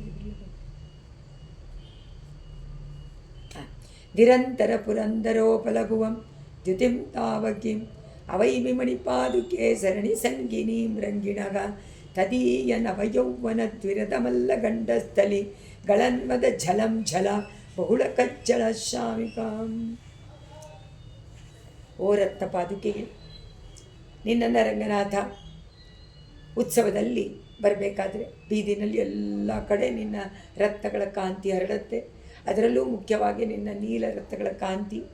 ಅದನ್ನು ನೋಡಿದರೆ ಆ ಪ್ರಭುವಿನ ಯೌವನ ಎನ್ನುವಂಥ ಆನೆ ಪರಮಾತ್ಮನ ಯುವಕನಂತೆ ಕಾಣುತ್ತಾನಲ್ವ ಉತ್ಸವದಲ್ಲಿ ಬರಬೇಕಾದ್ರೆ. ಮಲಗಿರುವಂಥ ಪರಮಾತ್ಮ ಪುರಾಣ ಪುರುಷ, ತುಂಬ ವೃದ್ಧ ರಂಗನಾಥ, ಹೇಳದೇ ಇಲ್ಲ ಅಂತಾನೆ. ಆದರೆ ಬರಬೇಕಾದ್ರೆ ಚಿಕ್ಕ ಹುಡುಗನಿಗೆ ಬಂದುಬಿಡ್ತಾನೆ, ಕುಡ್ಕೊಂಡು ನಕ್ಕೊಂಡು ಉತ್ಸಾಹದಿಂದ. ನವ ಯೌವನ ಅಂತಾರೆ ಇಲ್ಲಿ. ರಂಗನಾಥ ಆ ಪ್ರಭುವಿನ ಯೌವನ ಎನ್ನುವಂಥ ಆನೆ ಅಂತಾರೆ. ಆನೆಯ ಅದರ ಇದರಿಂದ ಮದಜಲ ಹರಿಯುತ್ತೆ. ಆ ಮದಜಲ ಹರಿಯಂಥ ಸ್ಥಳದಲ್ಲಿ ಕಪ್ಪುಗೆ ಕಾಣಿಸುತ್ತೆ. ಸೊ ಈಗ ಯೌವನ ಎನ್ನುವಂಥ ರಂಗನಾಥನ ಆನೆ ಅದರ ಕುಂಭಸ್ಥಳದಿಂದ ಮದ ಸುರಿತಾ ಇರುವಂತೆ ಕಾಣಿಸ್ತಾ ಇದೆ. ಇಲ್ಲಿ ಬೇರೆ ಏನು, ರಂಗನಾಥ ಅವನ ಯೌವನ ಎನ್ನುವಂಥ ಸೌಂದರ್ಯ, ಆ ಸೌಂದರ್ಯಕ್ಕೆ ಈ ನೀಲಿ ಕಾಂತಿ ಹೋಗಿ ಮದಜಲ ಹರಿತಾ ಇರುವಂತೆ ಕಪ್ಪುಗೆ ಕಾಣಿಸ್ತಾ ಇದೆ. ಅದು ಆನೆ ಹಂಗಿರುತ್ತೆ. ಬಹುಳ ಕಜ್ಜಳ ನೋಡು. ಮಣಿಪಾದುಕೆಯೇ ತಾವಕಿ ನಿನ್ನ ನಿರಂತರ ಪುರಂದರ ಉಪಲಭುವಂ. ಪುರಂದರ ಅಂದರೆ ಇಂದ್ರ ಅಂದರೆ ಕಪ್ಪು ನೀಲ ರತ್ನಕ್ಕೆ ಇದರಲ್ಲಿ ಒಂದೊಂದರಲ್ಲೂ ಒಂದೊಂದು ಥರ ಶಕ್ರ ನೀಲ ಅಂತೆಲ್ಲ ಕರೀತೀವಿ. ಇಂದ್ರಾಣ ಕರ್ಪ ಇಂದ್ರನೀಲ ಒತ್ತಾಗಿ ಸೇರಿರುವಂತಹ ಆ ನೀಲ ರತ್ನಗಳ ಕಾಂತಿ ಶ್ರೀರಂಗನಾಥನ ಸರಣಿ ಸಂಗಿನಿ. ಸರಣಿ ಅಂದರೆ ಅವನು ಬರ್ತಾ ಇರುವಂಥ ಜೊತೆಲೇ ಬರ್ತಾ ಇರುವಂತಹ ದ್ಯುತಿಂ ಕಾಂತಿಯನ್ನು ತದೀಯ ನವಯೌವನ, ಆ ಭಗವಂತನ ನವಯೌವನ ಅಂತ ತಿಳ್ಕೊಳ್ತೀನಿ. ಹೊಸದಾದ ಆಗತಾನೆ ಉಂಟಾದಂಥ ಯೌವನ ದ್ವಿರದ ಮಲ್ಲ. ದ್ವಿರದ ಅಂದರೆ ಆನೆ. ಆ ಆನೆಯ ಗಂಡಸ್ಥಲಿ ಕೆನ್ನೆ ಅಥವಾ ಕುಂಭಸ್ಥಳದಿಂದ ಗಳತ್ ಸುರಿತಾ ಇರುವಂಥ ಮದಜಲದ ಝಳ ಪ್ರಭಾಗ ಬಹಳ ಹೆಚ್ಚಾಗಿ ಕಜ್ಜಳ ಶಾಮಿಕ ಕಪ್ಪಾಗಿ ಕಾಣಿಸ್ತಾ ಇದೆ. ಇಲ್ಲಿ ಅದನ್ನು ಮದಜಲ ಅಂತ ಇಟ್ಕೊಳ್ಳೋಣ. ಆ ನೀಲಿ ಕಾಂತಿ ಎಲ್ಲಿಂದ ಬಂತು? ಪಾದುಕೆಯಿಂದ ಬಂದಿದ್ದು, ಆದರೆ ಅಲ್ಲಿಂದ ಬಂದಿಲ್ಲ. ರಂಗನಾಥನ ಯೌವನ ಎನ್ನುವಂಥ ಆನೆಯ ಕುಂಭಸ್ಥಳದಿಂದ ಹರಿತಾ ಇದೆ. ಅಲ್ಲಿ ಕಾಣುತ್ತೆ. ಯಾತೆ ಕೇಳಿದ್ರು ಅಂತಂದರೆ ಆ ಸಂಚಾರ ಪದ್ಧತಿಯಲ್ಲಿ ಹೇಳಿದಂತೆ ಪರಮಾತ್ಮನಿಗೆ ಅಷ್ಟು ಉತ್ಸಾಹ ಹೊರಗೆ ಬರುತ್ತೆ. ಮಲ್ಕೊಂಡು ಬೇಜಾರಾಯಿತು, ಬೆಳಿಗ್ಗೆ ಉತ್ಸಾಹ. ಅದಕ್ಕೆ 365 ದಿವಸನೂ ಉತ್ಸವ. ಬರ್ತಾನೆ ನಂಬೆರುಮಾಳ್. ಆ ನಂಬೆರುಮಾಳ್ ಒಂದು ನವ ಯೌವನ ಎನ್ನುವಂಥ ಆನೆಯ ಅಂತೆ ಕಾಣಿಸುತ್ತೆ. ಆನೆಯಂತಿಂದ ಮದಜಲ ಬರುವಂತೆ ನಿನ್ನ ನೀಲ ಕಾಂತಿ ಅಲ್ಲಿ ಹೋಗಿ ಸುರಿತಾ ಇರುವಂತೆ ಕಾಣಿಸುತ್ತೆ. ಅದು ಸುರಿತ ಪ್ರವಾಹದಂತೆ ಇದೆಯಂತೆ. ಅದಕ್ಕೆ ಎಲ್ಲಿಂದ ಒಂದು ಪ್ರವಾಹ ಅಂತ ನೋಡಿ ಹೋಗು. ಇದು ಆನೆ ಕುಂಭಸ್ಥಳದಿಂದ ಬರುವಂಥ ಮದಜಲ ತುಂಬ ತಪ್ಪಕ್ಕಿದೆ, ನಿಬಿಡವಾಗಿದೆ. ಅದರಿಂದ ಯಾರು ಹಾಗಾದರೆ ಆನೆ ಅಂತ ಚಿಂತನೆ ಮಾಡಿ ಸ್ವಾಮಿ ದೇಶಿಕರು ಯೌವನ ಅಂತ ಕೊಟ್ಟೆ. ಪ್ರತಿಮಸ್ತ್ವಾಂ ಪಾದ ವರಿಭಗವತೋ ರಂಗವಸತೆಗೆ ಘನೀಭೂತಾಮಿತ್ತಂ ಪದಕಮಲಮಾದ್ವಿ ಪರಿಣತಿ ಸ್ಫುರಂತ ಪರ್ಯಂತೆ ಮದಗರಿಮನಿಷ್ಪಂದ ಮಧುಪ ಪ್ರಸಕ್ತಿಂ ಯತ್ರೈತೆ ವಿದದತಿ ಮಹಾನೀಲಮಣಯಗ. ಮಹಾನೀಲ ರತ್ನಗಳು ಉತ್ಕೃಷ್ಟವಾದದ್ದು, ಬೆಲೆ ಬಾಳುವಂತಹ, ಬೆಲೆ ಕಟ್ಟಕ್ಕಾಗದೇ ಇರುವಂಥ, ಪರಮಾತ್ಮನಿಗೆ ಉಪಯೋಗ ಮಾಡೋದೆಲ್ಲ ಅಪ್ರಾಕೃತವಾದ. ಅಮಾಪಾದಿಕೆ ನಿನ್ನನ್ನು ಪಾದುಕಾರೂಪವಾಗಿ ಘನೀಭೂತ ಗಟ್ಟಿಯಾಗಿರುವಂತಹ ರಂಗವಸತೆ ಶ್ರೀರಂಗನಾಥನ ಪದಕಮಲ ಮಾಧ್ವಿ ಪರಿಣಿತ ಅಡದಾವರೆ ಅವನ ಪಾದಾರವಿಂದ ಅದು ಒಂದು ರೀತಿಯಾಗಿ ಅಲ್ಲಿದೆ. ನೀನು ಅಲ್ಲಿದೆಯಾ ಪರಮಾತ್ಮನ ಪಾದಾರವಿಂದದಲ್ಲಿ. ಅಡಿದಾವರೆಯಲ್ಲಿ ಏನಿರುತ್ತೆ? ಮಧು ಇರುತ್ತೆ, ಮಕರಂದ. ಆ ಮಕರಂದ ಗಟ್ಟಿಯಾಗ, ಈಗ ಕಬ್ಬಿನ ರಸ ಗಟ್ಟಿಯಾದರೆ ಕಪ್ಪುಗಾಗುತ್ತೋ ಗಟ್ಟಿಯ, ಅದಕ್ಕೇನೆ ಬೆಟ್ಟ ಅಂದ್ಬಿಟ್ರು ಅವರು. ಪರಮಾತ್ಮನ ದಯೆ ಎನ್ನುವಂಥ ಇಕ್ಷ್ವಾ ರಸ, ಅದರಿಂದ ಬಂದಂತಹ ರಸ ದಯಾರಸ ಗಟ್ಟಿಯಾಗಿ ಬೆಟ್ಟ ಆಗ್ಬಿಡ್ತು. ಅದರಿಂದ ಅಂತ ತಿಳ್ಕೊಳ್ತೀನಿ ಅಂತಾರೆ ಪ್ರತಿ ಮಗ. ನನ್ನ ಕಲ್ಪನೆ, ನನ್ನ ಭಾವನೆ, ಇದು ಎಲ್ಲರಿಗೂ ಅನ್ನಿಸ್ಬೇಕು ಅಂತಿಲ್ಲ. ಇದು ಸ್ವಾಮಿ ದೇಶಿಕರಿಗೆ ಆ ಕಾಲದಲ್ಲಿ ಯಾವ ಒಂದು ಪರಮಾತ್ಮ ದರ್ಶನ ಕೊಟ್ಟು ಆ ಥರ ಪಿಕ್ಚರನ್ನೇ ಮಾಡಿಬಿಟ್ಟಿದ್ದಾನೆ ಕಣ್ಮುಂದೆ. ಅದರಿಂದ ಬರೆಯೋಕ್ಕೆ ಸಾಧ್ಯ ಅಲ್ವ. ಈಗ ಅದಿಲ್ಲ ಅಂತಂದರೆ ನಾವು ಇದನ್ನು ಪಿಕ್ಚರೇ ಸುಮ್ಮನೆ ಮಾಡ್ಕೊಳಕ್ಕಾಗತ್ತಾ ಕೂತ್ಕೊಂಡು? ಇವರು ಹೇಳಿದ್ರೇ ನಾವು ಅರ್ಥ ಮಾಡಿಕೊಂಡು ಜ್ಞಾಪಕ ಇಟ್ಕೊಂಡು ಅದನ್ನು ಬರೆಯೋದು ಎಷ್ಟು ಕಷ್ಟ. ಅವ್ರಿಗೆ ಹಾಗೇನೆ ಎಲ್ಲ ಕೊಟ್ಟಿದ್ದಾರೆ. ಅದನ್ನು ತಿಳಿತೀನಿ. ಯತ್ರ ಪರ್ಯಂತೆ, ಯಾವ ನಿನ್ನ ಸಮೀಪದಲ್ಲಿ ಸ್ಫುರಂತಃ ಏತೆ, ಆ ಮಹಾನೀಲಮಣಿಗಳ ಕಾಂತಿ ಎಲ್ಲ ಕಡೆಯಲ್ಲೂ ಹರಿದಿದ್ದು, ಅದು ಮದಗರಿಮ, ಮದದಿಂದ ಕೂಡಿರುವಂತಹ ನಿಸ್ಪಂದ, ಅಲ್ಲಾಡದೇ ಇರುವಂತಹ ಮಧುಪ ಪ್ರಸಕ್ತಿ. ಓಹೋ, ಒಂದು ದುಂಬಿ ಅಲ್ಲಾಡದೆ ಕೂತ್ಕೊಂಡ್ಬಿಟ್ಟಿದೆ. ಕೂತ್ಕೊಂಡು ಇದದತಿ ಪ್ರಸ್ತಾಪವನ್ನು ಮಾಡ್ತಾ ಇದ್ದೀವಿ ಅಲ್ಲಿ ಕೂತ್ಕೊಂಡ್ಬಿಟ್ಟು.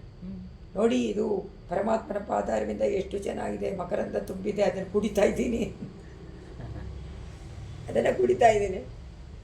ದೇವರ ಪಾದಾರವಿಂದ ತಾವರೆನಲ್ಲಿ ಮಕರಂದ ಹರಿದು ಗಟ್ಟಿಯಾಗ್ಬಿಟ್ಟಿದೆ, ಗಟ್ಟಿಯಾಗ್ಬಿಟ್ಟಿದೆ. ನಿನ್ನಲ್ಲಿರುವ ಇಂದ್ರನೀಲಮಣಿಗಳನ್ನು ನೋಡಿದರೆ ಆ ಜೇನನ್ನು ಬೇಕಾದಷ್ಟು ಕುಡಿದು ಮತ್ತೇರಿ ಅಲ್ಲೇ ಅಲ್ಲಾಡದೆ ಕೂತ್ಕೊಂಡ್ಬಿಟ್ಟಿದೀಯ ಅನ್ನುವುದನ್ನು ತಿಳಿಸ್ತಾ ಇದೆಯನ್ನು. ಪುಂಡರೀಕ, ಪುಂಡರೀಕ ಅದೇ ಅದರ ಅರ್ಥ. ಬಿಳಿಯ ದಾವರೆಯಲ್ಲಿ ಮಧ್ಯದಲ್ಲಿ ದುಂಬಿ ಕೂತಂತೆ ಅವನ ಕಣ್ಣು, ಒಳಗಡೆ ಬಿಳಿ, ಹೊರಗೆಲ್ಲ ಕೆಂಪು.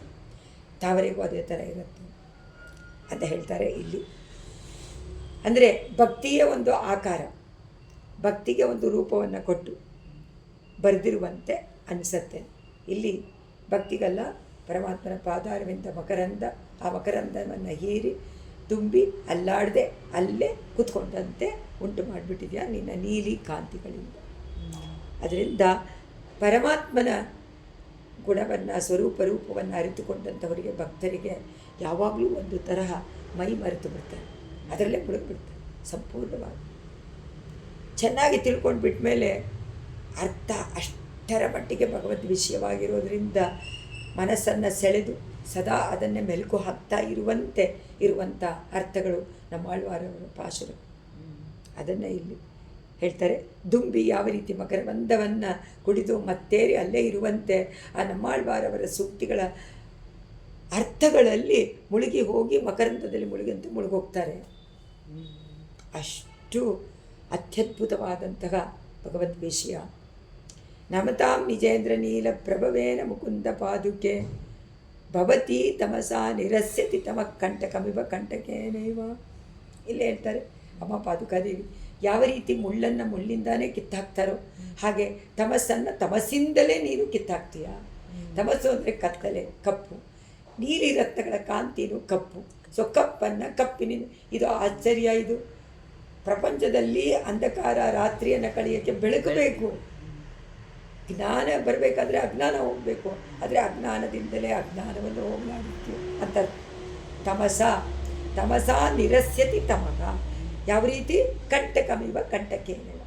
ಮುಳ್ಳನ್ನು ಮುಳ್ಳಿನಿಂದಲೇ ಹೇಗೆ ತೆಗಿತಾರೋ ಆ ರೀತಿ ನೀನು ಅಜ್ಞಾನ ಎನ್ನುವಂತಹ ಕತ್ತಲನ್ನು ನೀಲಿ ರತ್ನದ ಕಾಂತಿ ಎನ್ನುವಂತಹ ಕಪ್ಪಿನಿಂದಲೇ ತೆಗಿತೀಯಾ.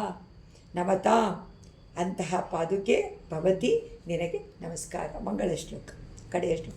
ಮುಕುಂದ ಪಾದುಕೆ, ಮುಕ್ತಿಯನ್ನು ಕೊಡುವಂಥ ಶ್ರೀರಂಗನಾಥನ ಪಾದುಕಾದೇವಿಯೇ, ನೀನು ಇಂದ್ರನೀಲ ಪ್ರಭವೇನ, ನಿನ್ನ ರತ್ನಗಳಿಂದ ಉಂಟಾದಂತಹ ಆ ಪ್ರಕಾಶದ ಪ್ರಭಾವದಿಂದ ಮುಳ್ಳಿನಂತಿರುವ ಮುಳ್ಳಿನಂತೆ ಇರುವಂಥ ನನ್ನ ಕತ್ತಲೆಯನ್ನು, ಮುಳ್ಳಿನಂತಿರೋ ಇರುವಂಥ ನಿನ್ನ ಆ ಇಂದ್ರನೀಲ ಕಿರಣಗಳಿಂದ ನಿವಾರಣೆ ಮಾಡ್ತೀಯಾ.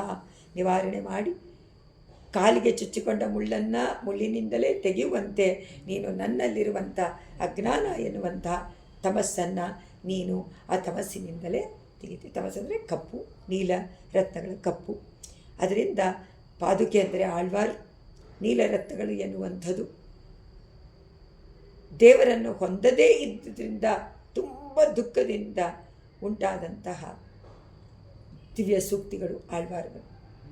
ಪರಮಾತ್ಮ ಕಾಣಿಸ್ತಾ ಇಲ್ಲ, ಒಳಗೆ ಕಾಣಿಸ್ತಾ ಇಲ್ಲ, ಹೊರಗಾದರೂ ಕಾಣಿಸ್ತಾನೆ, ಎಲ್ಲೂ ಇಲ್ವಲ್ಲ ಅಂದಾಗ ಅವರಿಗೆ ತುಂಬ ದುಃಖ. ಸಂಸಾರದಿಂದ ಬಿಟ್ಟು ನನ್ನನ್ನು ಸದಾ ನಿನ್ನನ್ನು ಅನುಭವಿಸಂತೆ ಕರ್ಕೊಂಡು ಹೋಗಪ್ಪ ಅಂತ ಕೇಳ್ತಾರೆ. ಆಗೋದೇ ಇಲ್ಲ. ಯಾತಕ್ಕೆ ನನಗೆ ಪರಮಾತ್ಮ ಸಿಕ್ಕಲಿಲ್ಲ ಅಂದರೆ ಅವ್ರು ಹೇಳ್ತಾರೆ, ವಲ್ವಿನಯೇನ್, ಬಹಳ ಪಾಪ ಮಾಡಿದ್ದೀನಿ ಅದರಿಂದ ನಾವಂತೀವ. ಪಾಪ ಮಾಡಿದ್ರಿಂದ ನಾವು ದುಃಖ ಪಡ್ತೀವಿ ವಿನ ಪರಮಾತ್ಮ ಸಿಕ್ಕಲಿಲ್ಲ ಅಂತ ದುಃಖ ಯಾತಕ್ಕೆ ಅನ್ನೋದು ಗೊತ್ತಾಗಲ್ಲ. ಆ ಪಾಪ ಇರೋದ್ರಿಂದಲೇ ಪರಮಾತ್ಮ ದರ್ಶನವಾಗಿಲ್ಲ ಅನ್ನೋದನ್ನು ಅರ್ಥ ಮಾಡಿಕೊಂಡ್ರೆ, ಅಂತ ನೆನೆದು ದುಃಖಪಟ್ಟರೆ ಅವರಿಗೆ ಸಂಸಾರ ದುಃಖವೆಲ್ಲ ಹೋಗುತ್ತೆ. ಸೊ ದುಃಖದಿಂದಲೇ ದುಃಖ ಹೋಗುತ್ತೆ. ಅದಕ್ಕೋದ್ರೆ ಆಳ್ವಾರು ಏನು ಮಾಡಿದ್ರು, ಕಂಗಲು ಪಗಲು ಕಟ್ತು ಎಲ್ಲ ಇರೋಣ ಅಂತ ದುಃಖ ಪಡ್ತಾ ಇದ್ದಾರೆ. ಅಯ್ಯೋ ಸಿಗ್ಲಿಲ್ವಲ್ಲ ಅಂತ ದುಃಖಪಟ್ಟು ಆ ದುಃಖದಿಂದಲೇ ಹೋಗುತ್ತೆ. ಅದೇ ಆ ದುಃಖಪಟ್ಟರೆ ತಾನೇ ಪರಮಾತ್ಮ ಇಷ್ಟೊಂದು ಅಯ್ಯೋ ನನಗೆ ಬೇಕಾದಂಥ ನನ್ನ ಮಹಿಷಿ ಇಷ್ಟೊಂದು ಕಷ್ಟಪಡ್ತಾಳಲ್ಲ, ನಿವಾರಣೆ ಮಾಡೋಣ ಅಂತ ಬರಬೇಕಲ್ಲ ಅಂದರೆ ಆಂಡಾಳು ಹೇಳ್ತಾಳೆ, ಪೆಣ್ಣಿನ ಬರುತ್ತಮ್ ಅರಿಯಾದ ಬೇಂಬೇಯಾಗ ಬಳತ್ತೆ. ಪೆಣ್ಣಿನ ಬರುತ್ತಮೇ ಗೊತ್ತಿಲ್ವಂತೆ, ಪೆಣ್ಣಿನ ಬರುತ್ತ ಗೊತ್ತಿಲ್ಲ ಅಂತಾರೆ. ಹಾಗಾದರೆ ನೋಡಿ, ಪೆಣ್ಣಾದಂಥ ನಮ್ಮ ಆಳ್ವಾರ ಬಗ್ಗೆ ಪರಮಾತ್ಮ ಹೇಗೆ ಚಿಂತನೆ ಮಾಡ್ತಾನೆ ನೋಡಿ ಅವರ ಸೂಕ್ತಿಗಳಲ್ಲಿ ಅಂದರೆ ದುಃಖದಿಂದ. ಅದರಿಂದ ಹಾಗೆ ದುಃಖಪಟ್ಟರೇನೆ ಪ್ರಯತ್ನಪಟ್ಟು ನಾವು ಪರಮಾನಂದ ಎನ್ನುವಂಥ ಪರಮಾನಂದವನ್ನು ನಾವು ಅನುಭವಿಸ್ಬೋದು, ಪರಮಾತ್ಮ ಕೊಡ್ತಾನೆ ಅಂತ. ತಮಸಾ ನಿರಸ್ಯತಿ ತಮಂ ತಮಗ ಕಂಟಕಮಿವ ಕಂಟಕೇನೈವ ಅಂತ ಈ ಇಂದ್ರನೀಲ ಪದ್ಧತಿಯನ್ನು ಮುಗಿಸ್ತಾರೆ.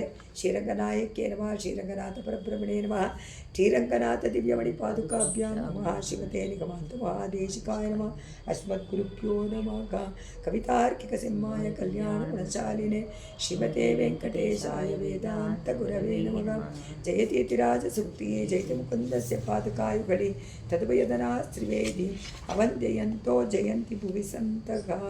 ಸರ್ವಂ ಶ್ರೀಕೃಷ್ಣಾರ್ಪಣಮಸ್ತು. जय श्री कृष्ण।